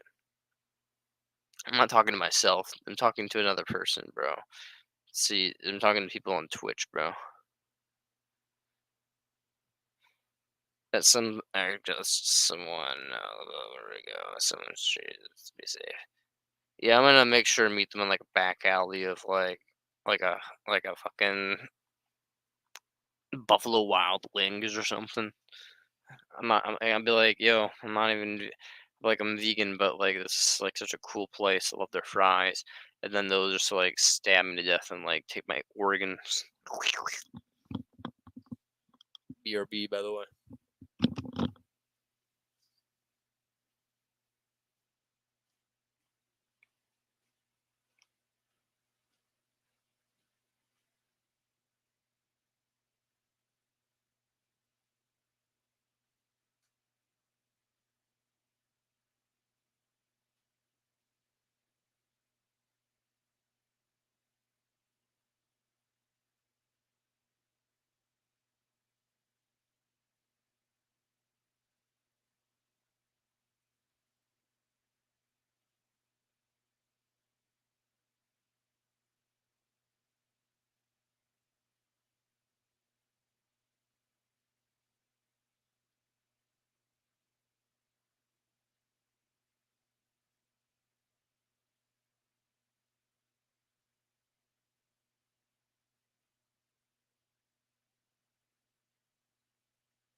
Life's overrated. I'll have to look up the channel. I don't really memorize channel names, so unless you're a prominent figure in the community. Um.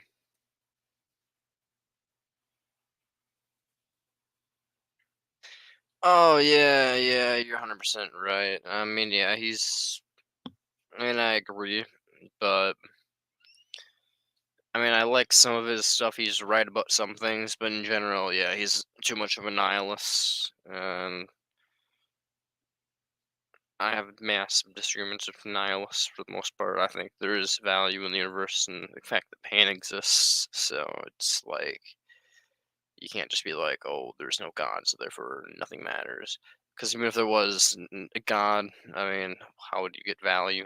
Oh, because there's experience, and experience generates value. Yeah, it becomes the same thing either way. So like the way I look at it is, yeah, nihilist, silly billy stuff, my dude, silly billy stuff. So I agree. Not necessarily a lunatic, but he is a nihilist, and nihilists, I think, are wrong.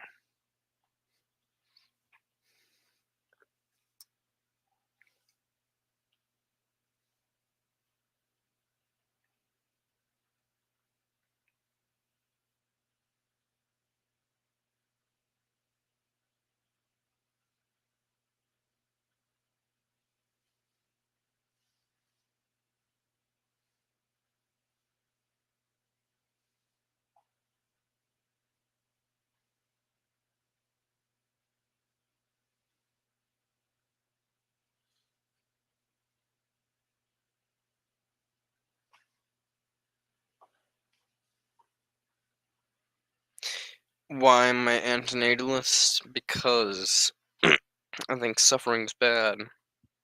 Experience generates value, the difference in a mind and something without a mind.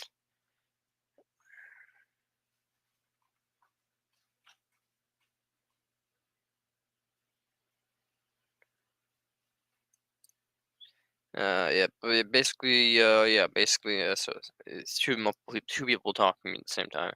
You say, why be an antinatalist? I say, experience generates values from just being a mind, something without a mind. So suffering is inherently valuable, and I think of like general and general something between like you stabbing a knife into your own hand or someone else's hand, and like you taking a hammer to like a rock. There's something going on with the mind that makes value being incurred, and like pain and pleasure if pleasure exists.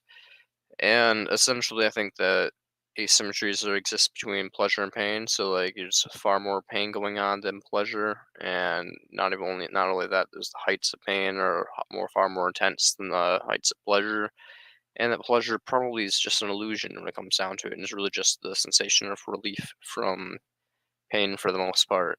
So why I'm an antinatalist is because I think pain exists. Pain's a bad thing. No one can consent to pain is being illogical, and you can't basically. It just seems wrong to unnecessarily inflict pain on a being. Then shouldn't we all unalive ourselves? Only if you don't think you can convince people to not reproduce.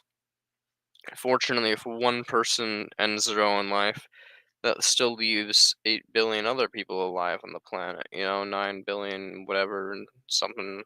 It's not 9 billion, sorry. It's 7,999,000, whatever, blah, blah, blah. So when it comes down to it, ending one life of that doesn't really change much of anything. So, but if you can convince one person not to reproduce, that means the whole entire bloodline stops right there. And so when it comes down to it, should you unalive yourself? Maybe if you'd rather not do anything in terms of convincing people, then sure. But when it comes down to it, I think people are better off trying to stay alive for a period of time to convince others not to reproduce, and then maybe, unaliving themselves at a later date. But that's just my thoughts on that matter. Feel free to ask more questions regarding that, but I think it's pretty logical negative utilitarian answer. It's less about less about the self and more about the utility of the whole. So you want to end more pain. So is that your purpose per se? Yeah, it's my purpose, but it's also your purpose and everybody else's purpose. People just don't realize it's their purpose unless they are an ethicist, or an aid utilitarian. But that's everybody's purpose per se is to reduce pain and suffering. They just don't realize it a lot of the time.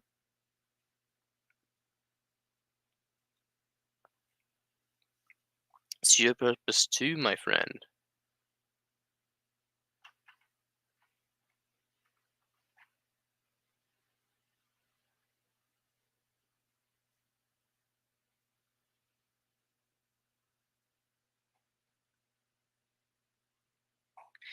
But you can reduce pain and suffering without being an anti-nihilist, can't you? Yeah, you can, but the most effective thing to do is to, once you're aware of it, is to spread antinatalism and ethylism and do hobbies that are related to suffering focus reduction stuff like hunting and fishing.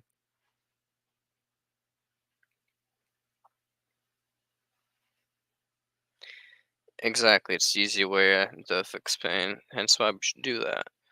So that's why I advocate for it. Sure, there's like other ways we could like, if you're like an accelerationist, you could like advocate for like, like turn the planet into like a concrete hellscape of like techno land and just eliminate all animal life and just have humans and then humans upload the brains and stuff and like that would and they don't eliminate all physical pain and stuff. That'll be sure that would work too, but like it'd be a good way to eliminate all pain in the world. But no, it's just a lot more complex, and I'd say we just don't reproduce. Convince people to not reproduce. Convince people to make it so animals can't reproduce.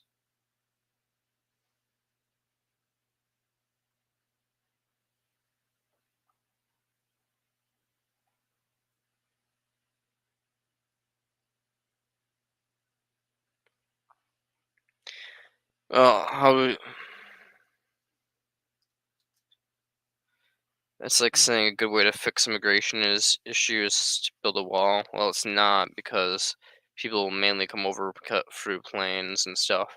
But if everybody came over through walking across the border, then a wall would be a good way to fix immigration issues. Yeah, but you could also just do what I suggest, which is more than just not do that, but you also have to take some things into account and like cleanse animals from existence and stuff like that. So I'll be like the immigration issue, but like upped a little bit. Like if I was in controlled immigration issue, people would be like, "Oh my God, war crimes," and I'd be like, "Ha ha ha ha ha ha."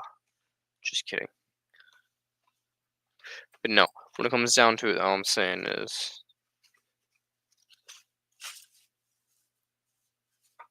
immigration issues to build a wall. Look at my father's dog.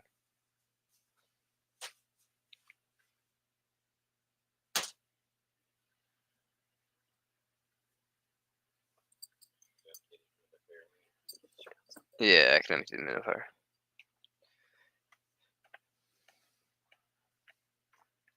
Saying as Trump had some good ideas. Just kidding.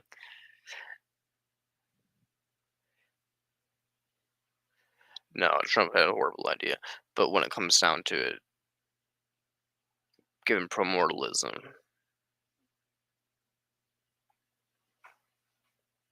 just saying. You know what promortalism is? R1 FTT.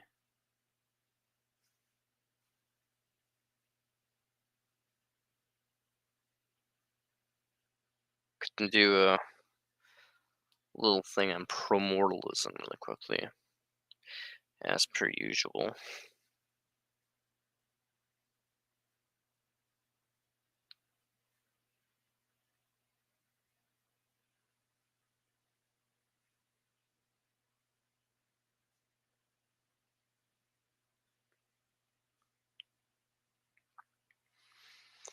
How is it not doable to just not have kids? I mean, if you just don't have kids, then human suffering is gone. It's really just that. It's that simple. I mean, I have a vasectomy. I can't have kids. I mean, if other people just did the same thing, or were abstaining from sex as Eastern religion people do for and have done for thousands of years, it seems completely reasonable to me that it could be done for it can be done for religious reasons, it can be done for ethical reasons. So yeah, when I think about it, never do that as a whole. Well, all you need to do is get like 50% on board, and once you get 50% on board, 50% needs just need to get to guns, and then just yell, I'm just saying, because it's not doable. No, no, no, bro, no, no, bro. Anything in the modern age is doable with technology, man. If it's doable, you just need to get the right people. The right people need to have in charge, and once the right people, right? He says, see, once the right people, if everything is doable. Yeah, I'm not everything, but like most things are doable, bro.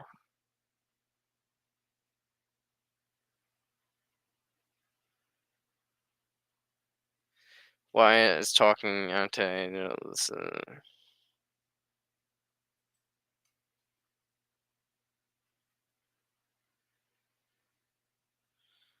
well, this is the only solution is ephilism, not antinatalism.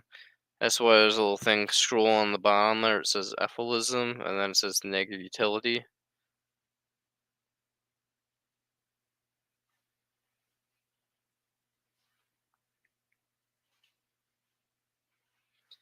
For example, I would say there is less suffering on the whole than there was 1,000 years ago because we have like entire cities turned into concrete jungles. So there's like less people. I mean, there's more people, but there's less animals on the whole entire Earth.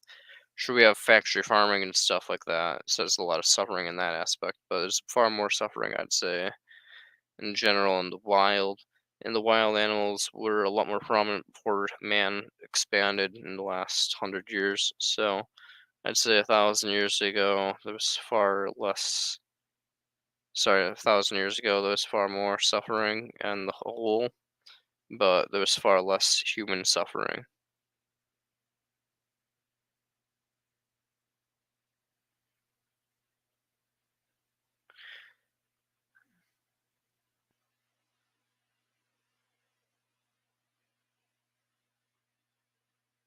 Yet we are not necessarily being more into. I don't think you're not making sense, G Dizzle.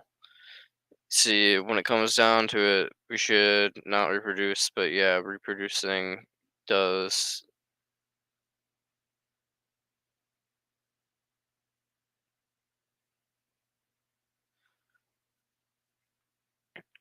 You just use technology in our brains to fix the tune and the pain. Well, that's one solution, but only for humans. We'd still need to extinct all animal life on the planet. So that would still be a problem for humans to figure out, just a little wee bit. But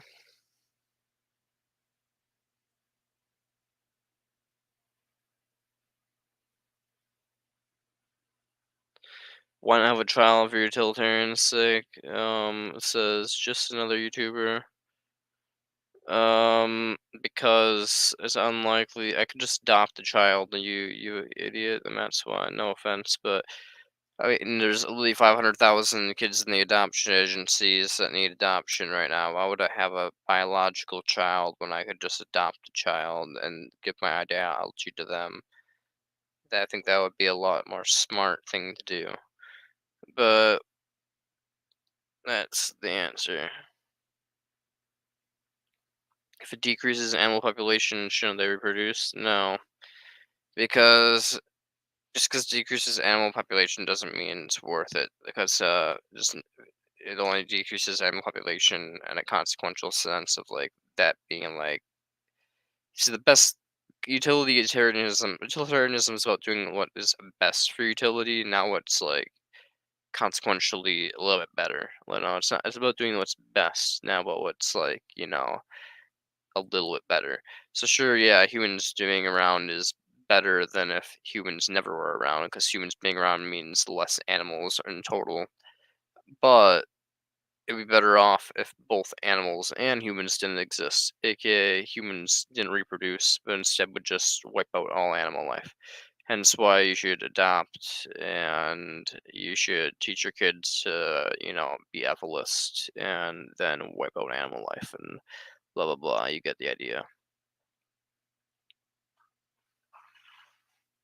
With the measure of the pain that someone goes through their lives is worth to live. And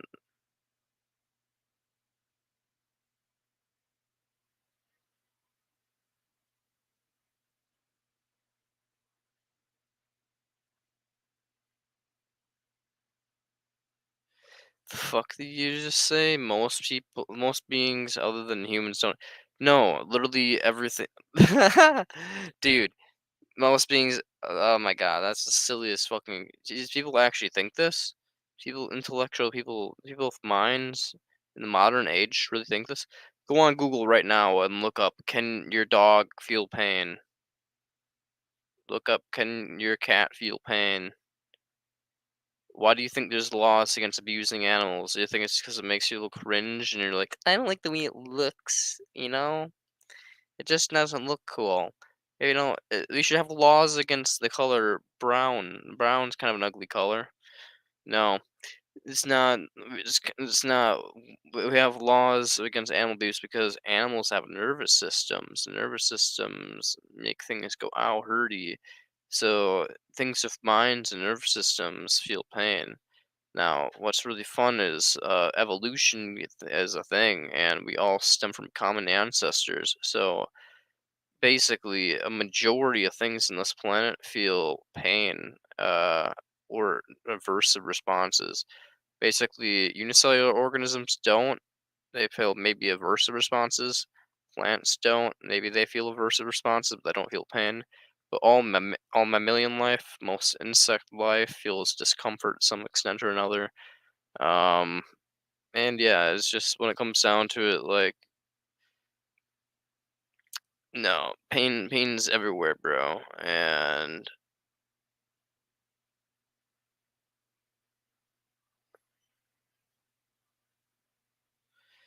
I was talking more about the psychological pain of existence that only we as humans face. Uh,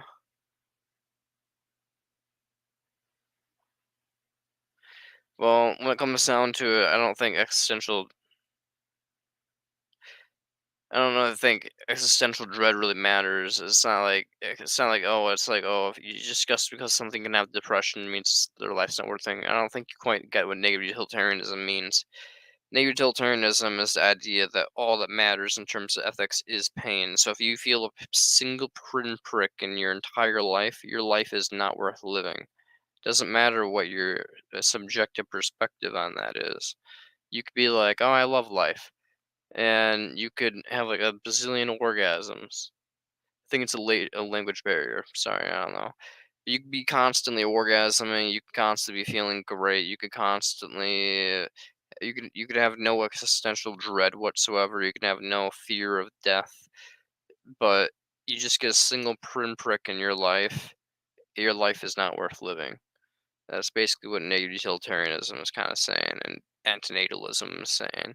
And I agree with that. It's just logically consistent with the fact that when it comes down to it, we have to inflict pain on other things and ourselves and our future selves. Is that really true, though? It is. I mean, why do you think do you think there's such I'm sure a lot of people would also think that rape is cool and stuff, but when it comes down to it, I don't think a lot of people are right about things, man. I think a lot of people are idiots. What you have to ask is the key questions. And you have to ask the key questions, you get the real answers. So It's not a good comparison. No, it's not. But it's the truth though. When it comes down to it, I know it's quite a bit of people who agree with like what I would just say, and yeah, when it comes down to it, they're wrong. So hey man, it's just the truth. Some people are wrong about things. You know. So when it comes down to it, it might not be a great comparison, but it's a good enough comparison because if so long as some person out there agrees with something that's wrong, then I say it's good enough.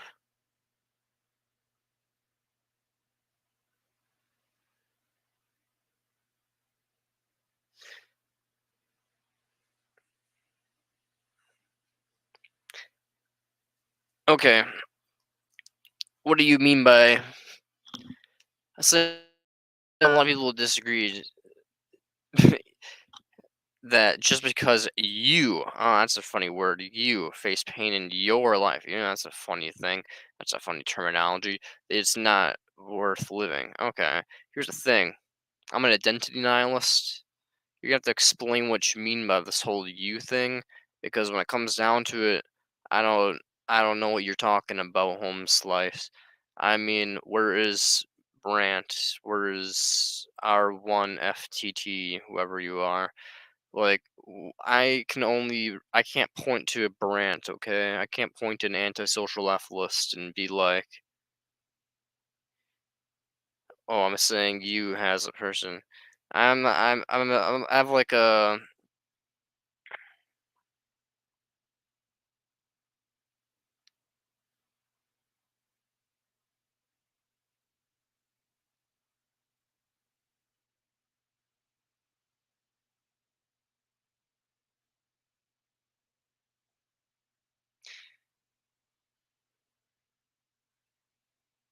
understandable, understandable.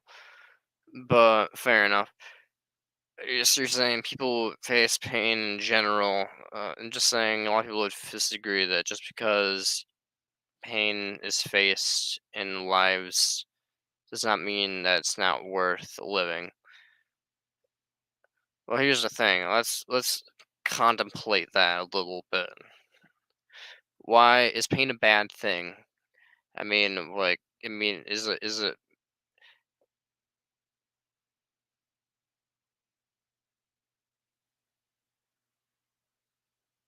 Yeah, there's no such thing as pleasure. So pleasure is basically an illusion, but when it comes down to it, yeah, um, essentially, my dude, when it comes down to it, pleasure is a complete illusion. But even if pleasure wasn't an illusion and it was completely real, yeah, all it would take is one pinch to make all of it not worth it. Because guess what? Identity nihilism.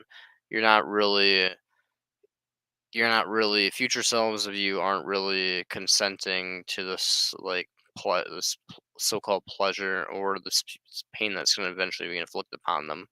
So your future variants are going to be harmed for this pleasure's sake, which is basically saying like you could do that to someone else as well. Is what you're basically saying.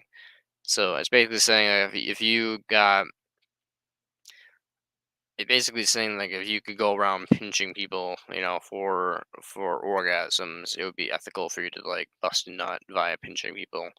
So I say that's not cool to go around pinching people to get orgasms, even if it's all it costs is a pinch. But you know, because you're causing harm to someone just for cause.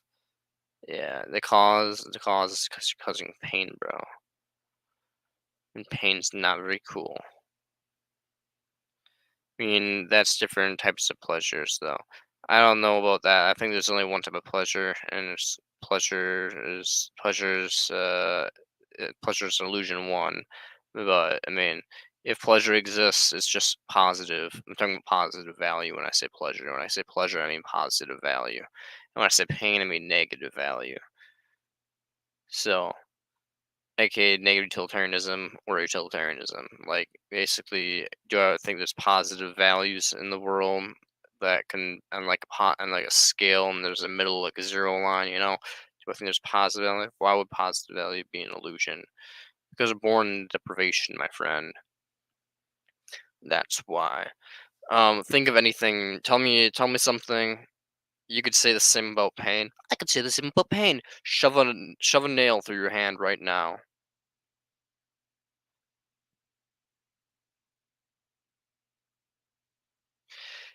Having an orgasm versus making other people reducing the pain lasts for far more pleasurable and pain worthy.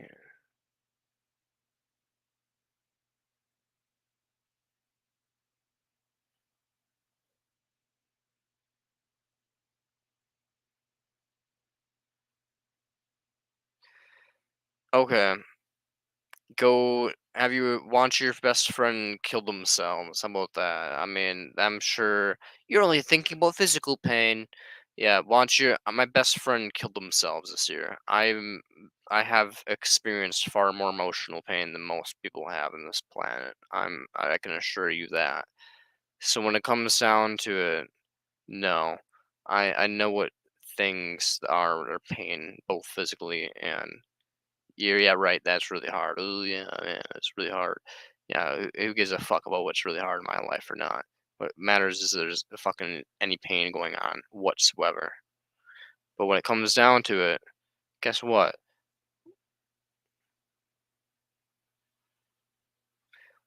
Is most people react to it in a different way. Yeah, most people are fucking sadists. Okay, my dude. Most people are sadists or ignorant. Okay, most people are just like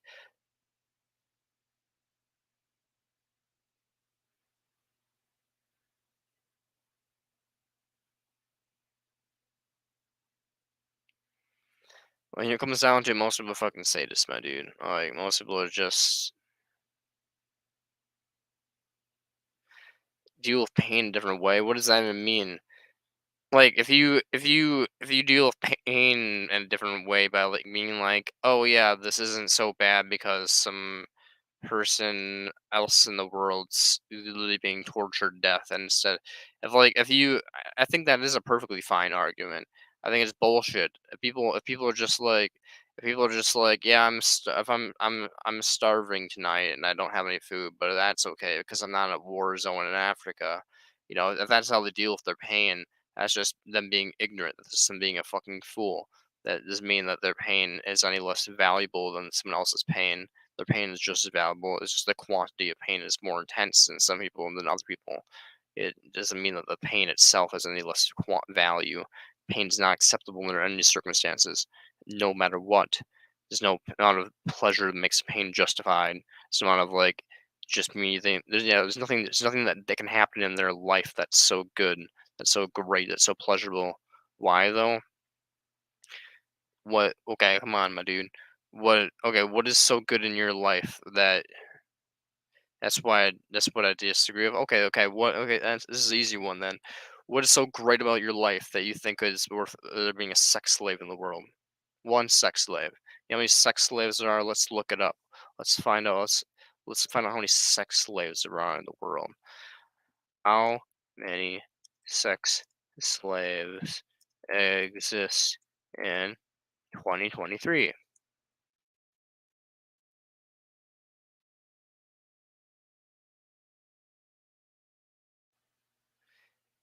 50 million people are slavery victims. Okay,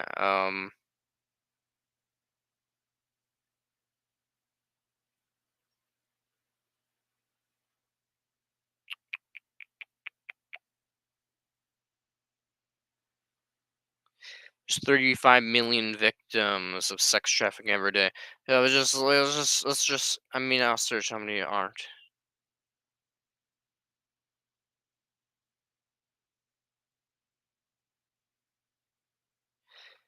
Oh, you'd rather die as well. Okay, no, that's not, you're trying to live through everyone else. No, I'm just trying to be reasonable. I'm trying to say what the cost of life is, my friend. The cost of your cheap labor, the cost of your cheap little iPhone, the cost of your lithium batteries, the cost of your clothing, the cost of everything is exploitation of other people. The cost of every single bit of your happiness is by something else's exploitation. And even if there was no exploitation, there's still pain in life. Not everyone lives in that way. What do you mean by that, my dude? Like,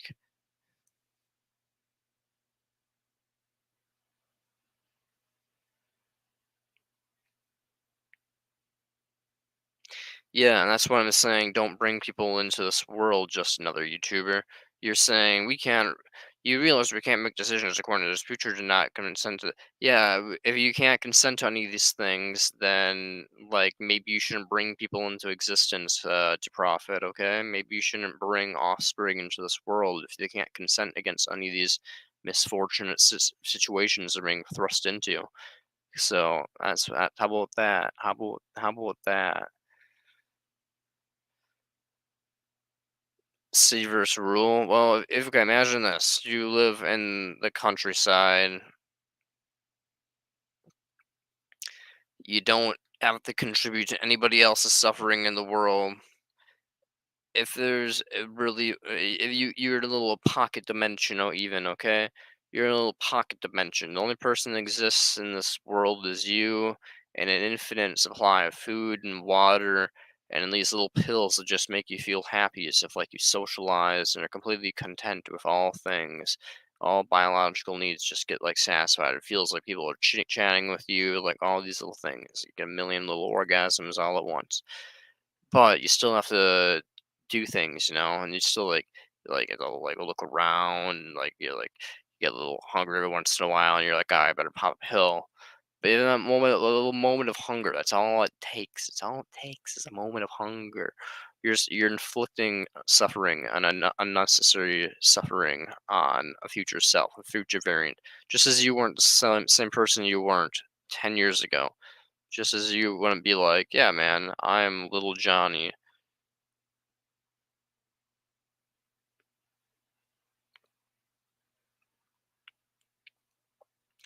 It's not about ruining your life. They have food. Yeah, I know. I'm just trying to minimize the harm scenario, because you're trying to say like, oh well, if you're not all people live in big cities causing massive harm. So if you live in the countryside, you wouldn't be causing harm. Yeah, well, guess what? I can make a pocket dimension where you harm no one, whatever, whatsoever, besides your future variants of yourself.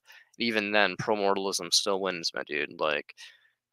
You can't escape promortalism. You will always be causing harm to somebody else, aka a future variant of yourself, somebody else in the world. You're causing harm to an animal, most likely. What? Here, let's explore identity nihilism. Okay. We've done this before on this channel, but we're going to explore identity nihilism because apparently people don't want to admit that they live in.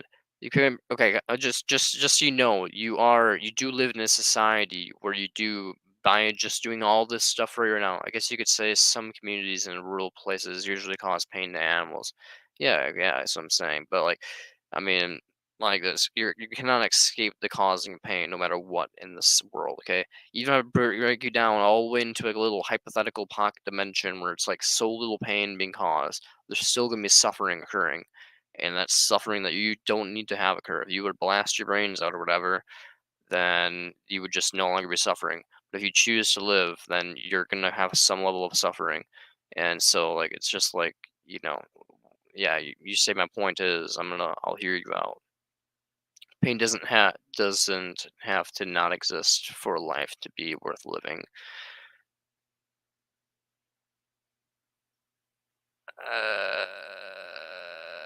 Okay, what okay, tell me something good. Tell me something tell me something that you think is worth achieving in life. Tell me something, what do you mean? Tell me something that's worth achieving, like anything, what is worth achieving in life?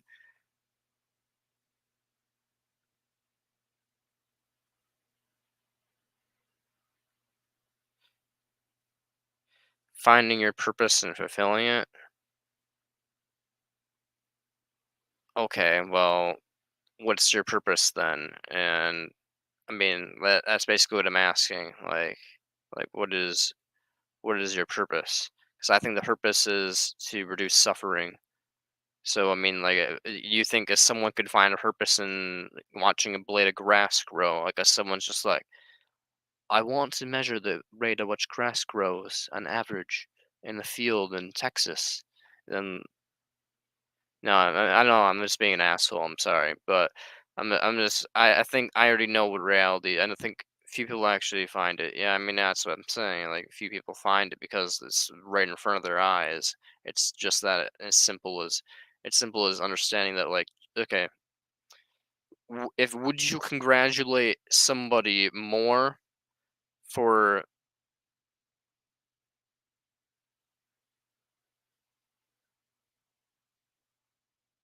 your path may be worth your pain, but is it worth the pain you inflict on other people?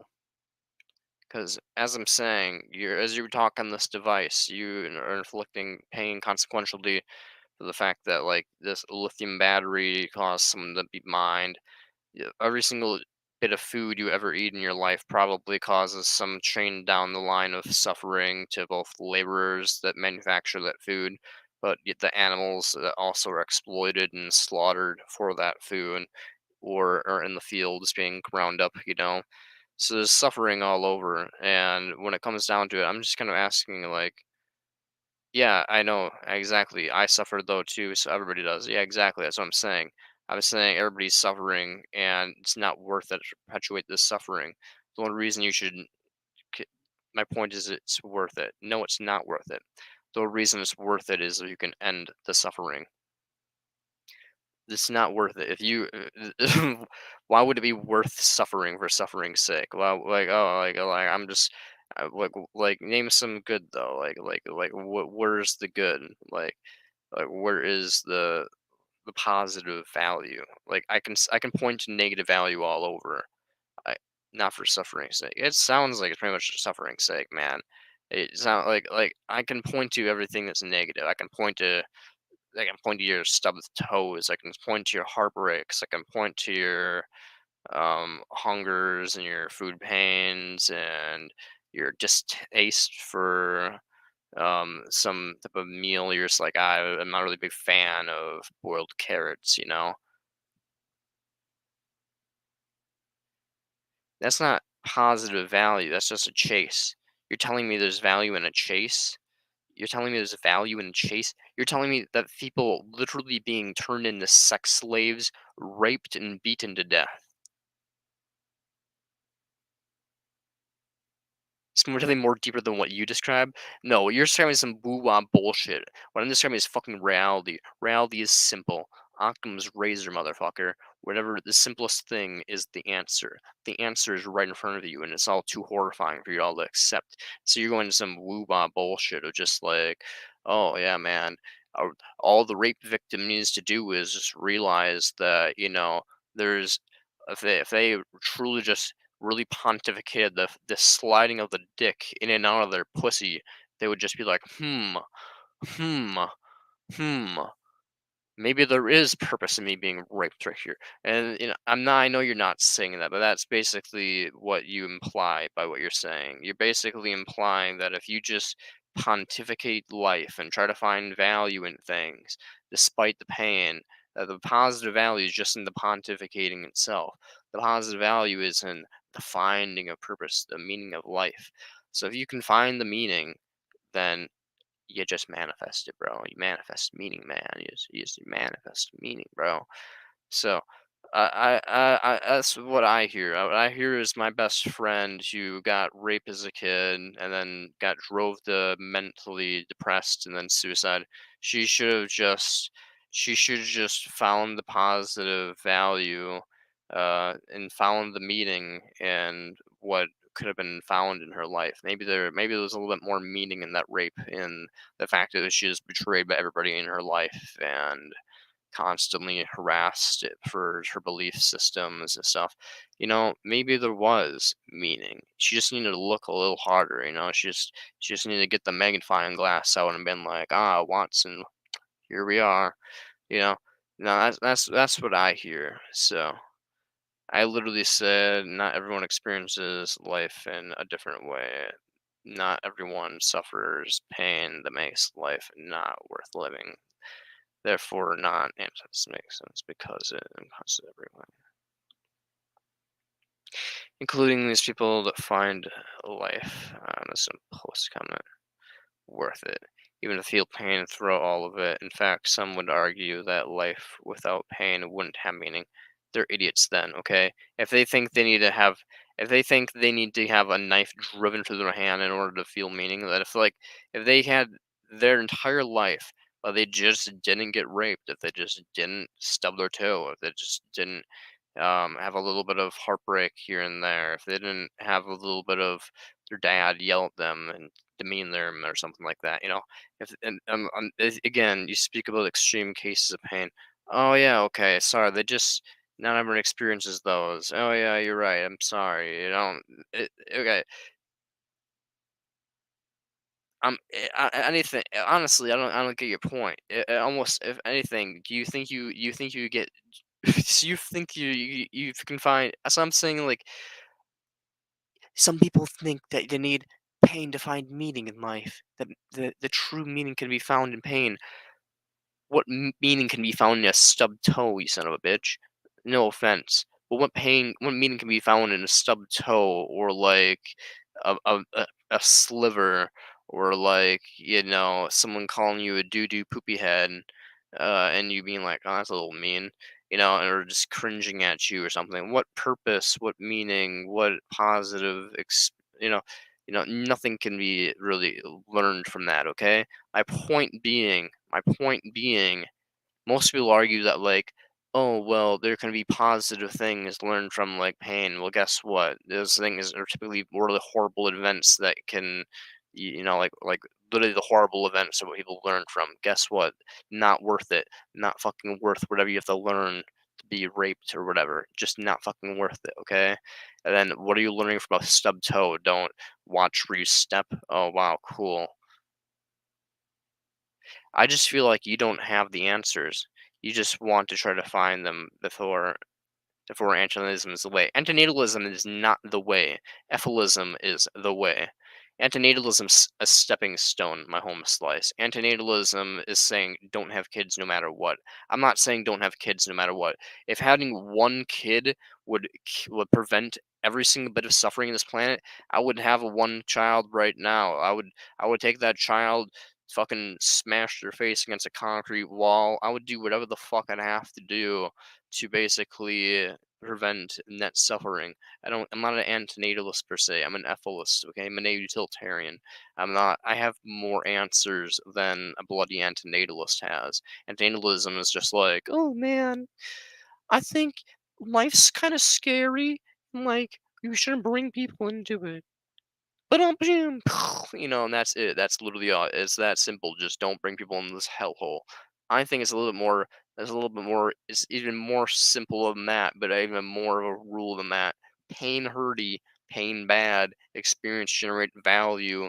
Like, the reason it's bad to bring people into existence is because of pain. If there was no pain in existence, how would it be bad? How would it be bad? Why would it be an antinatalist if there was no pain?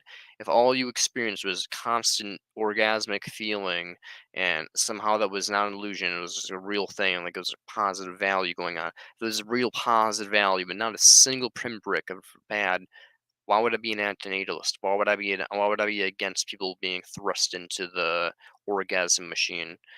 I wouldn't. The reason I'm against this is because there's suffering here. Antinatalists are kind of foolish. They're kind of idiots when it comes down to it. A lot of antinatalists are just kind of like, oh, boo-hoo. So when it comes down to it, no offense to a lot of antinatalists, but they don't know what the fuck they're talking about. If there was no pain in existence, there is not possible then being antilism.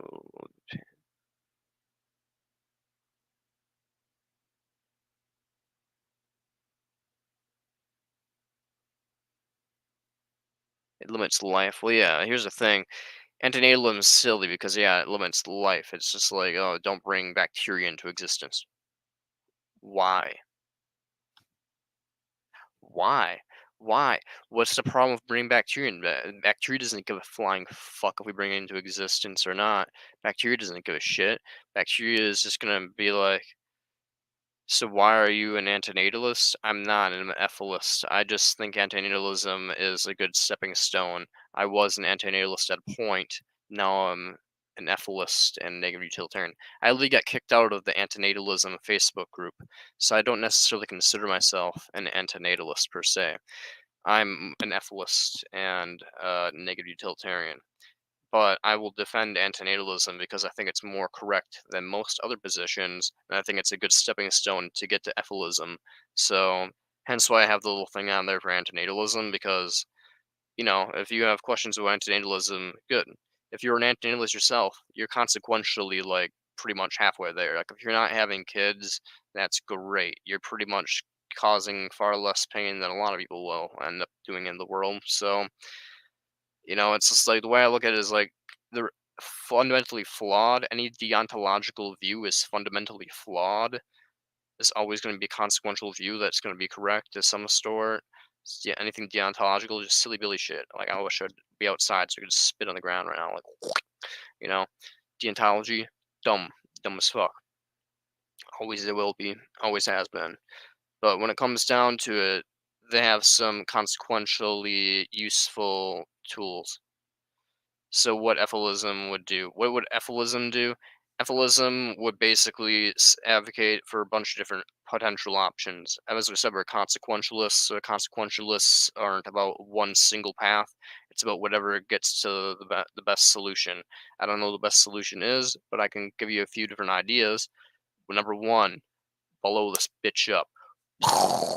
Just blow up the whole planet, nuke this shit the whole to the ground. Just every single bomb, every single nuke, just light this baby up, thrust it out of orbit, just bam. That's one. Eliminate all pain by just vaporizing this son of a bitch. You know. Option two, genetic. How about other planets? Well, unfortunately, if we could get to other planets, I'd say we'd have an obligation to Death Star the other planets.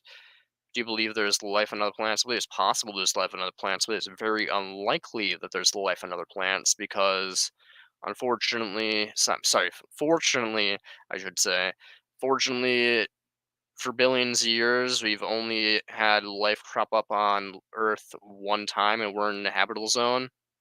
Unlikely? Ah, ha ha ha. No, no, no. You have to look at it like this.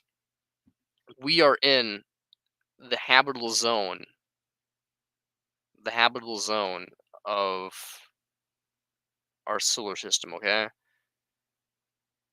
Life is only cropped up, evolutionarily speaking, from a single cellular organism and evolved to the point of being able to feel pain and suffer. In fact, fuck. Life has only evolved once. Yeah, I mean, as humans, yeah, no, I mean, here's the thing though. I'm saying other species, yeah, but like, here's the thing. Life, all other species have only stemmed from one single cellular organism. Even all forms of life on Earth have come from the same single cellular life form. Is basically what I'm saying. So when it comes down to it, like the chemical processes that make life are very, very, very, very rare. And when they do occur, the chance that they're going to then go and spread to something like that spreads to the point of like being no longer just unicellular and going to the point of like intelligence and things that like were worth like wiping out, that process could have happened in other planets. Yeah, it could have happened in other planets. I'm just saying it's very unlikely.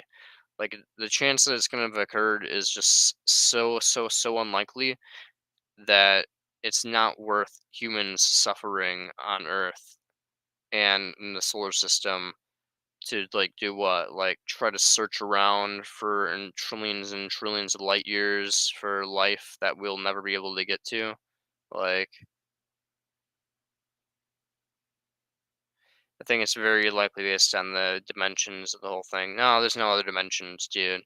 There's only this world, bro. Philippe Mainland. How do you think this world came to be? It's obviously God, home slice. It's just how it has to be. It's the only way. It's formula. It's random chemical reactions, or it's God.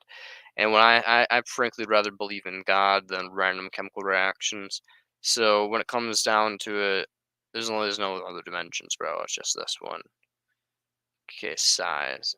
Uh, Dimension of the whole thing. Ah, like the universe. I'm thinking it's very likely based on the dimension of the whole thing. Yeah, I know what you mean. You're just saying that the planet universe is so large that there has to be other life out there. I get what you're saying.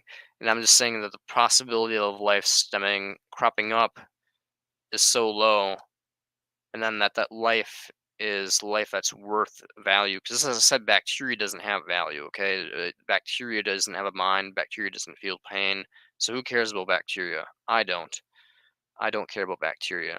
I don't care about fetuses. I don't care about bacteria. Anything that has a nervous system and like fully developed grasshoppers, whatever, Because why are you assuming it's only bacteria? I'm assuming it's only bacteria because it's very, very unlikely that like anything is going to evolve to the point of being past bacteria. Why would it? There's no reason for it to evolve. I mean, mutations are about success in an environment. So there's no reason why wouldn't it? Because it's about success in an environment, and unicellular organisms are very successful. And the multicellular organisms have more niches, and so intelligence and pain is a very interesting niche to go down. But it's a very interesting niche that this planet chose to go down. But I don't think it's necessary that other planets are going to go down. Even if they do go down, the real thing is we can't reach these planets, my dude. We can't reach these other planets. What's the chance that we're going to be able? Okay, here's the thing. Even if we could find these planets, there's no way we're going to be able to reach them.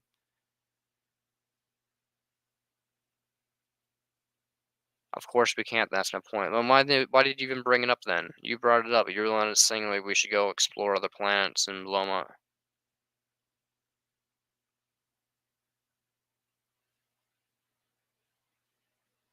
Why should we try to end suffering on this planet? Because that's what we can do, you fuckface.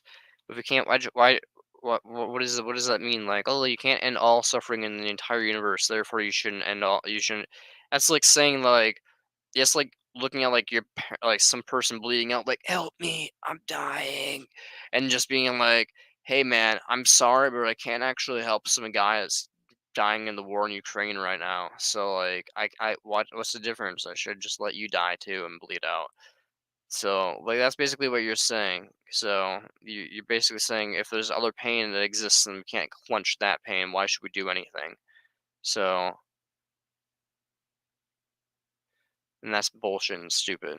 We should try to end whatever pain we can end. That's what utility is about.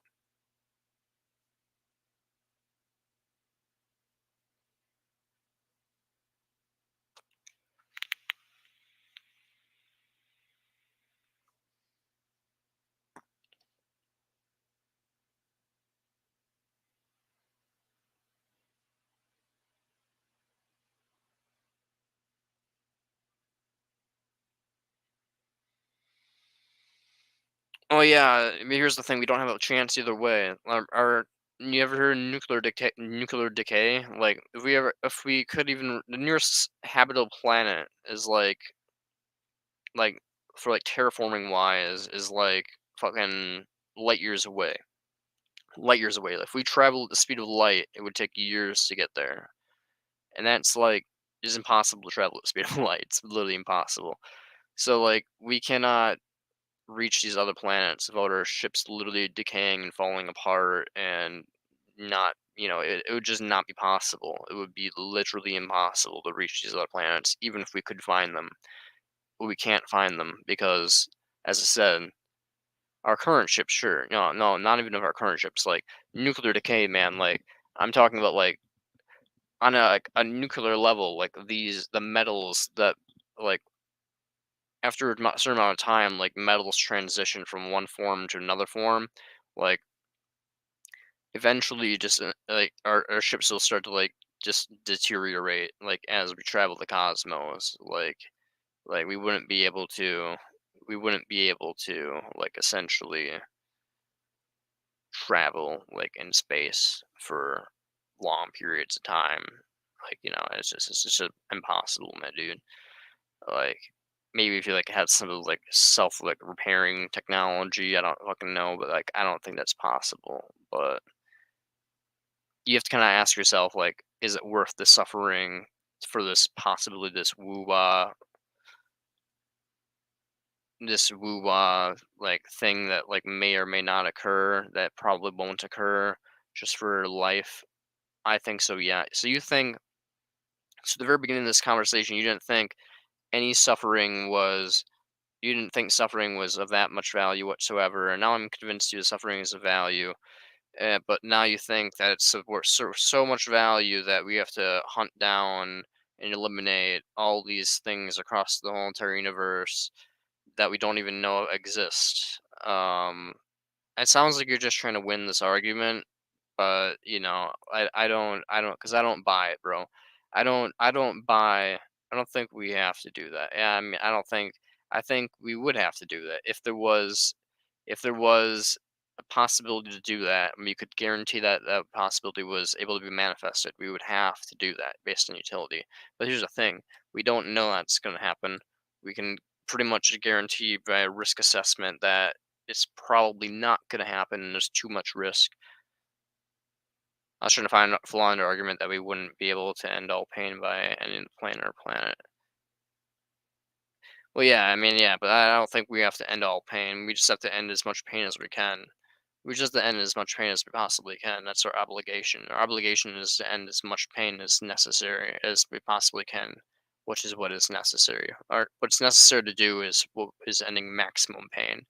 And so if we could end all the pain in the universe, we'd have an obligation to do so, but we can't. So we should just end all the we should just end what we can end, which is life on Earth.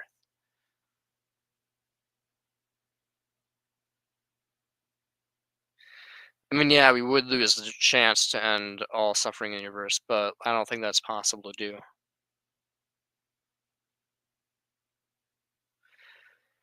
Continue to evolve? Nah, bro. This isn't gonna be like some cosmic thing where it's like we become like some Teen Titans Go, like some cosmic entities that can like shoot laser beams through our mind, like disintegrate reality, like the Thanos Mind Stone, Like, like as much as I wish we could just like psych reality out of existence, like just erase reality. That'd be fucking dope. I mean, like technology evolution. No, fair enough. Yeah. I mean, here's the thing. I don't think we need more technology, dude. In terms of technology, we're not going to be able to do anything that's like multiverse breaking, and we're not going to be able to do anything that's like planet cracking. Well, we do have nuclear devices, and I think that's enough to destroy this planet, and that's what we should do. I mean, we don't know if there's any life out there in the universe. Even if there is other life, even if there is other life out there, the chance we can reach it is pretty much nothing. And even if we could reach it, we shouldn't. We should. It's just not worth the price, guys. Like, if they can feel suffering and if they'll reach some level of intelligence, they'll do the same exact thing.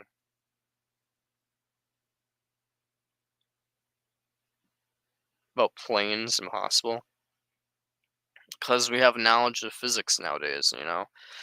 Back then they didn't really have knowledge of physics. Once we had knowledge of physics, we were just like, no, planes are possible. They should be.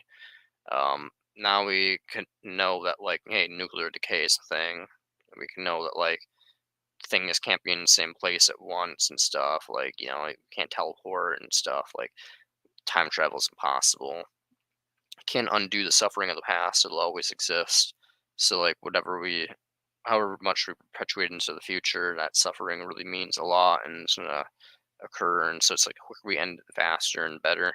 So it's like all these things kind of we know what they are and like that they matter.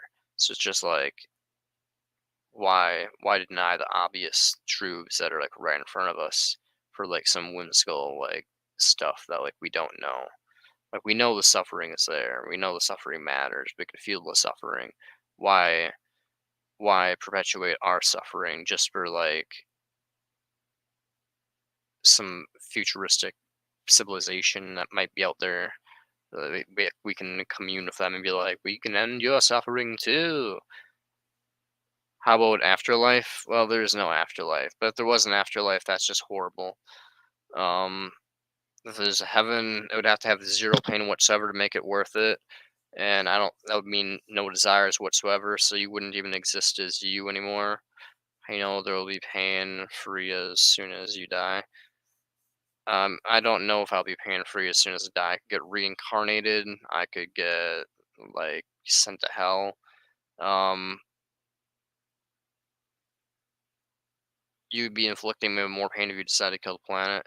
But here's the thing: all these people will die no matter what.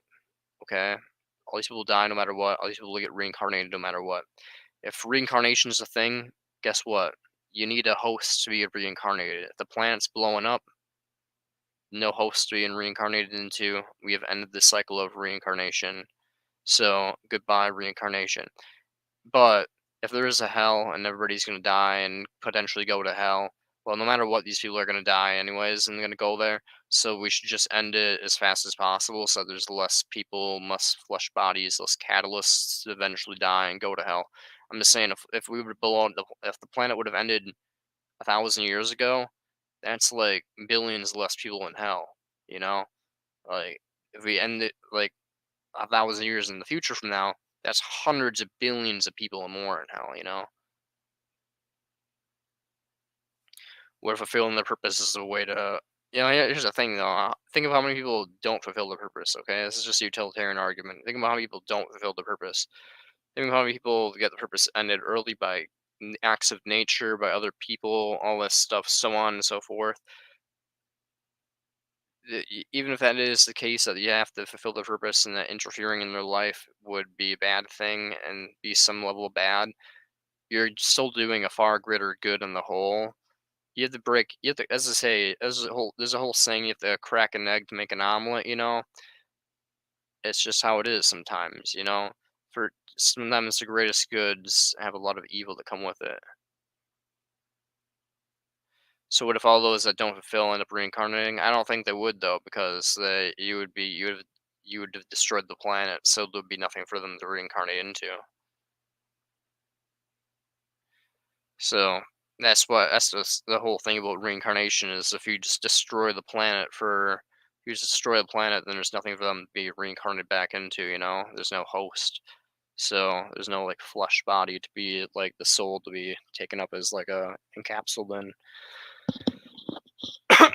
So that's why I think the benevolent world destroyer is like, the best solution, it ends reincarnation, it ends all that type of stuff, it's just the benevolent world destroying is just like the best thing.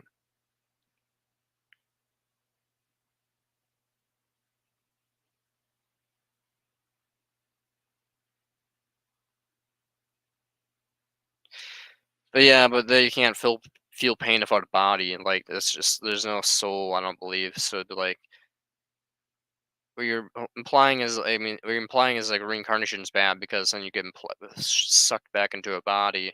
But if like there's no body to get sucked back into and you're just like the soul, then that means there's no suffering going on because you're just like this. You're just like an absent mind. It's like you in 1700s. Like you didn't feel pain. So not no. I don't know. What do you mean then?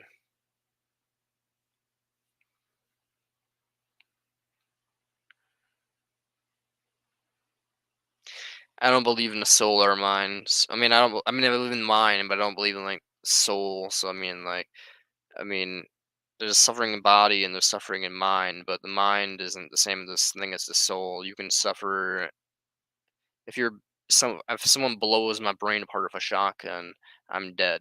There's no more me. So what is mind? Mind is just energy, my friend. Here, I'll explain what minds are. Basically, you don't know that. No, I do know that. Here's the thing. Basically, all there is the physical world. This is the hardware, and then there's software, which is energy, which is like ATP. Your mind is basically just electrical signals and stuff like that. Okay, You are electrical signals, my friend. I am electrical signals. We're very much the same thing. And guess what? It's even creepier than this because when it comes down to it, your electrical signals are constantly being dispersed. Energy is not encapsulated in a closed system. We're constantly just taking in energy from things, and our energy is being used and dispersed apart, and we're taking more energy in, and chemical reactions are occurring. So when it comes down to it, really, so you don't know what you die. So you don't know what if you die, you no longer exist in the afterlife. In a word, you don't know. No, what I'm saying is we know everything. Everything is physical. Everything is physical. And when we die, we basically just become other things. We don't know we don't even feel the transition. In fact, that transition is already happening right now. It's an identity analysis. I believe it's already occurring. Just as I'm saying, like our neural path, everything you know, it's physical, sure. Yeah.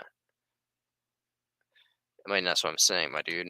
Like, what do you believe in? Do you think that like there's like ghosts, like leprechauns living in our blood or something? Like I don't fucking like everything I know is physical because everything that exists is physical. That's what physical means. It's existing things. There is no ghostly world. Woo.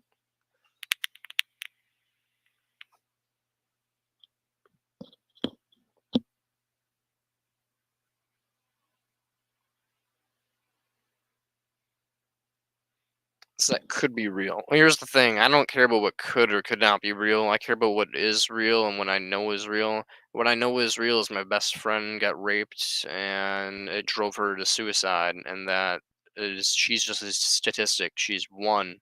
She's nothing. She's a blip. A blip. My best friend, a blip. Nothingness.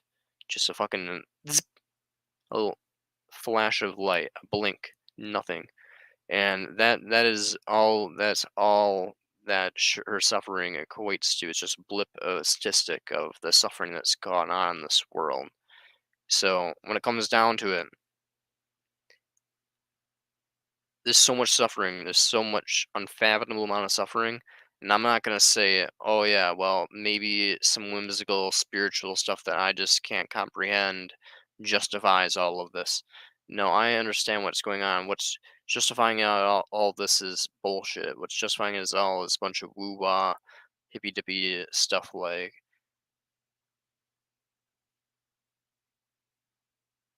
I don't know what happens after we die. What even I said that, yeah.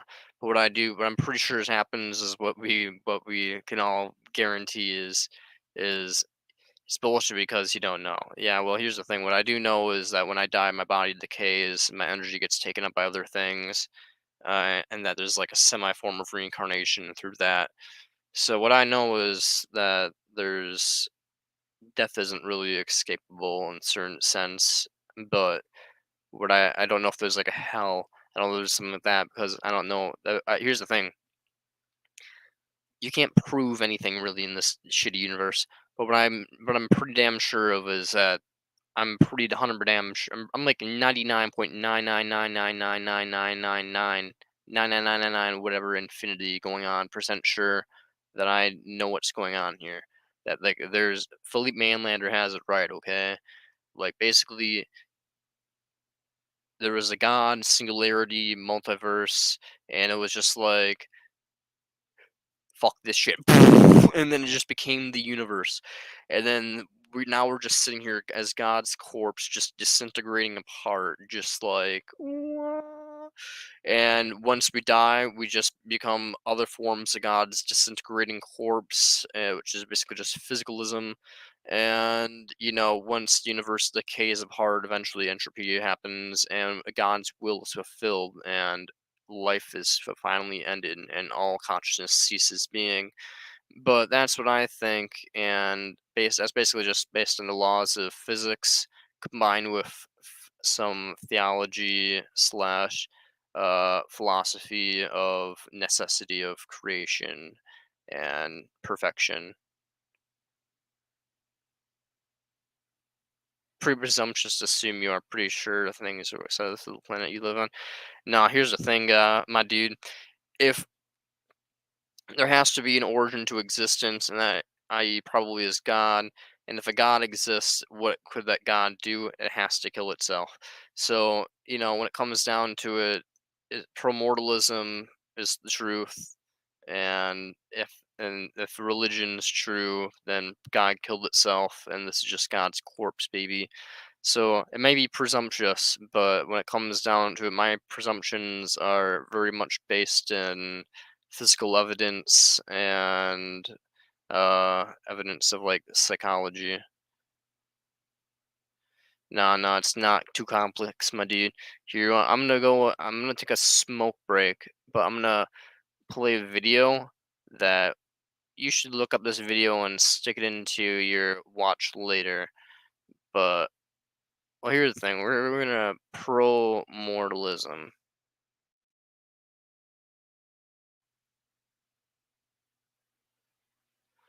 Oh shit! Born in the corrupt system has thoughts on pro mortalism. We'll watch that in the future here.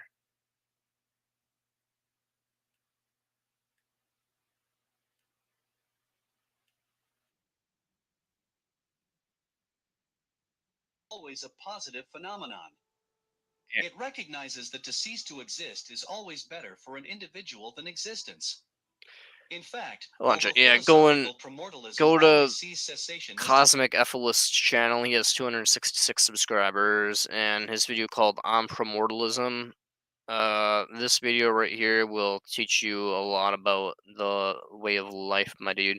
I mean, when it comes down to it, there's gonna be a thing where he briefly mentions that like what if reincarnation is kind of like an opt out for promortalism. I don't think so though, because I think even if you get reincarnated, pain's still bad, so it still apply because the absence of time is still like a good thing. So the absence of experiences, even if you can't experience the absence, is still better than if it's like a negative thing going on. So check that out. If you have any questions, come back to this channel. I will answer them for you. But primordialism, baby, it's the truth of the universe, and I think it applies to celestial beings, gods, creation, and it can explain a lot. Once you understand primordialism, it kind of explains a whole bunch of the universe. It's kind of like, ah, shit, things kind of fucking sucky wucky. I'll judge it myself. Ah, yeah, that's fair. But you go be free myself, my friend. I'm gonna go rip a fat doobie and stay safe, dude, and good luck for tonight. Yeah, good luck, my friend. You have a good night as well.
Yo, Ashlyn, not gonna lie, I have like 100 grams right now. So, by too much, not really too much, because no such thing as too much weed. There's no such thing as too much weed. But I have a lot. Yeah.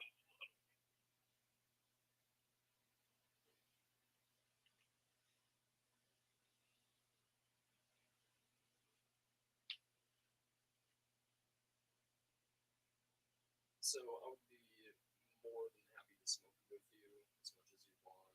You can get this shit. Believe me, higher people are around me, happier I am, because when people are happy, I am happy.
desirable from a selfish point of view.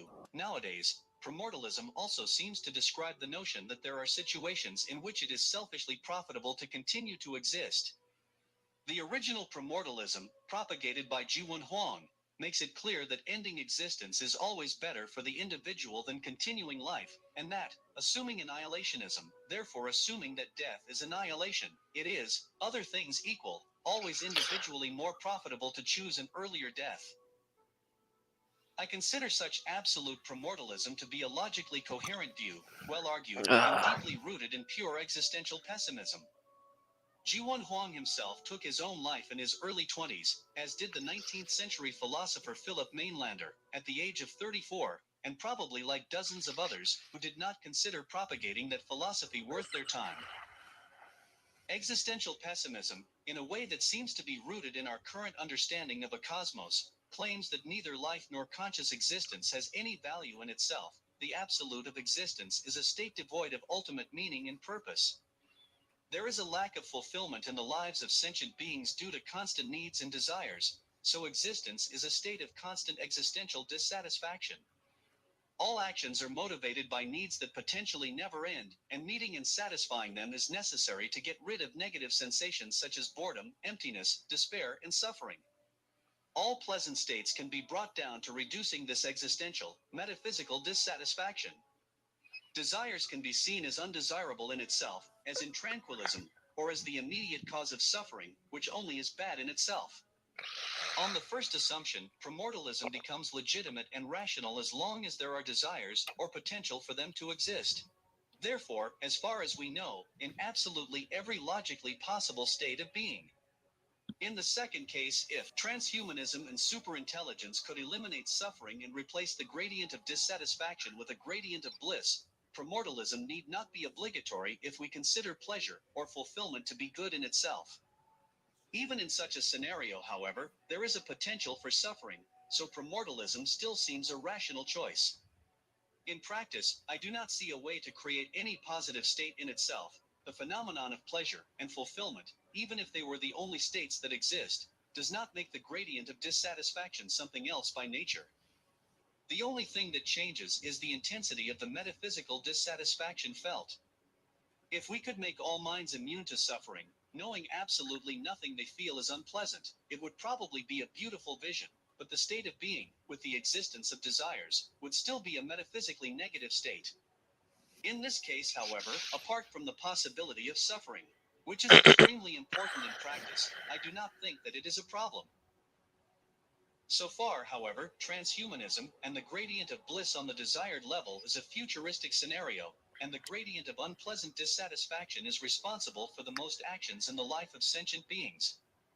By accepting the metaphysical view of reality postulated by existential pessimism and recognizing subjective fulfillment and non-fulfillment as a value, and it is in practice a value for every sentient being, life should be a state that does not bring and cannot bring anything different than, in the best scenario, minimization of the ultimate existential non-fulfillment.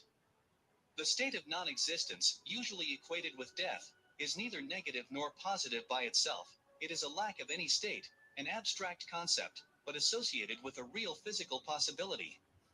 Death, more specifically non-existence, is not a negative phenomenon, and since there is no positive phenomenon by nature, it is the best possible state, because of its absolute neutrality and lack of any potential. Death is also not positive in itself. It is the termination and non-existence of negativity, which makes choosing it profitable from the perspective of the individual. Both Schopenhauer and Mainlander, who considered themselves an intellectual heir of Schopenhauer, held the view that deficiencies and non-fulfillment are what exists in a positive way. The nature of all feeling is only different levels of lack and non-fulfillment, resulting from the existence of unsatisfied and potentially impossible to satisfy cravings. The state of unsatisfied desires is an unfavorable condition. Jiwon Huang used Benatar's asymmetry argument in his defense of premortalism, which fits perfectly into that inspired by Eastern religions' reasoning. The lack of pleasure is not bad in itself. It is never bad to deprive of pleasure or satisfaction a non-existent being.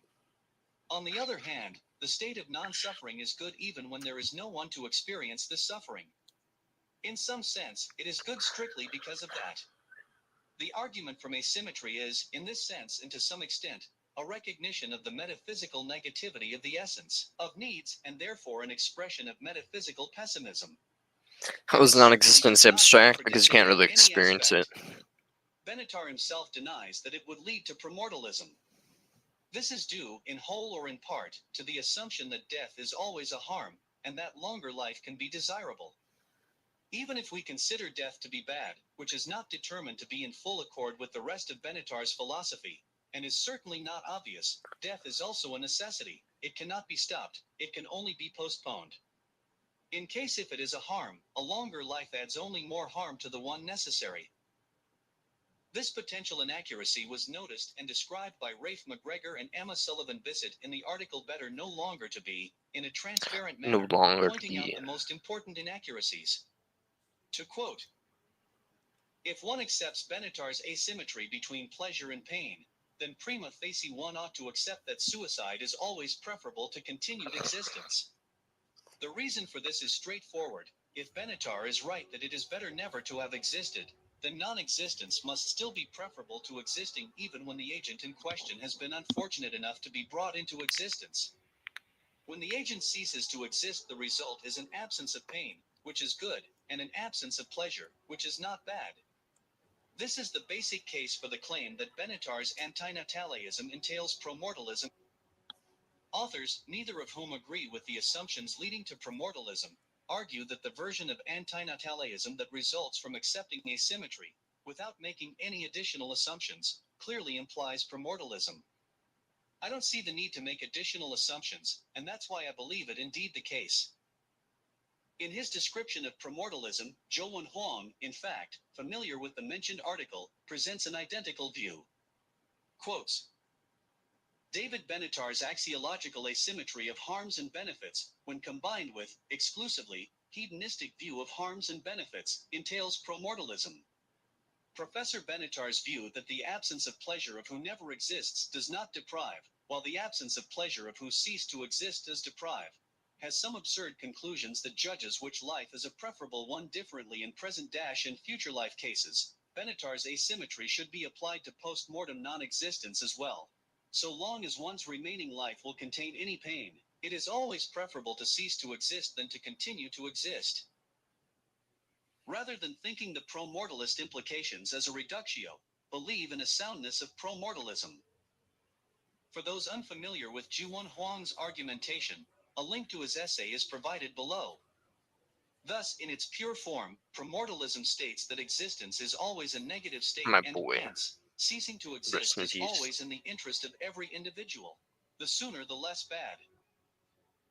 In theory, the statement that life is ultimately a negative state should include the notion that there are or may be metaphysically positive elements in life, but the danger of suffering is too high, especially including the risk of astronomical suffering, which makes life ultimately always unprofitable.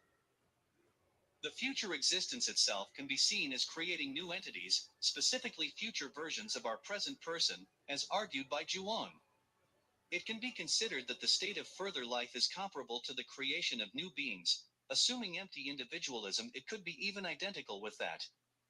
In both cases, new experiences are created, new observer moments, exposed to suffering and guided by a pointless gradient of dissatisfaction. As Zhou Huang describes it, one can think each moment one wakes up from sleep or every second of her life as an axiological equivalent of cases of coming into existence. Why should we treat the cases in which a person wakes up from unconsciousness differently from coming into existence? Moreover, in the intervening period of unconsciousness even needed? If not, we can construe each second of a person's life as a new life, as a coming into existence. This might not be a very absurd view if we were to deny that one exists as a distinct metaphysical self, personal identity, that does not change over time. One can prevent one's future self from coming into existence by death. In practice, paradoxically, promortalism is not the view that it is always a rational decision to kill yourself. The premise of moral solipsism does not seem very widespread, and certainly, if the value is to minimize harm, from a global perspective, the death of some individuals may not ultimately be profitable, even though most beings most certainly do more harm than they prevent.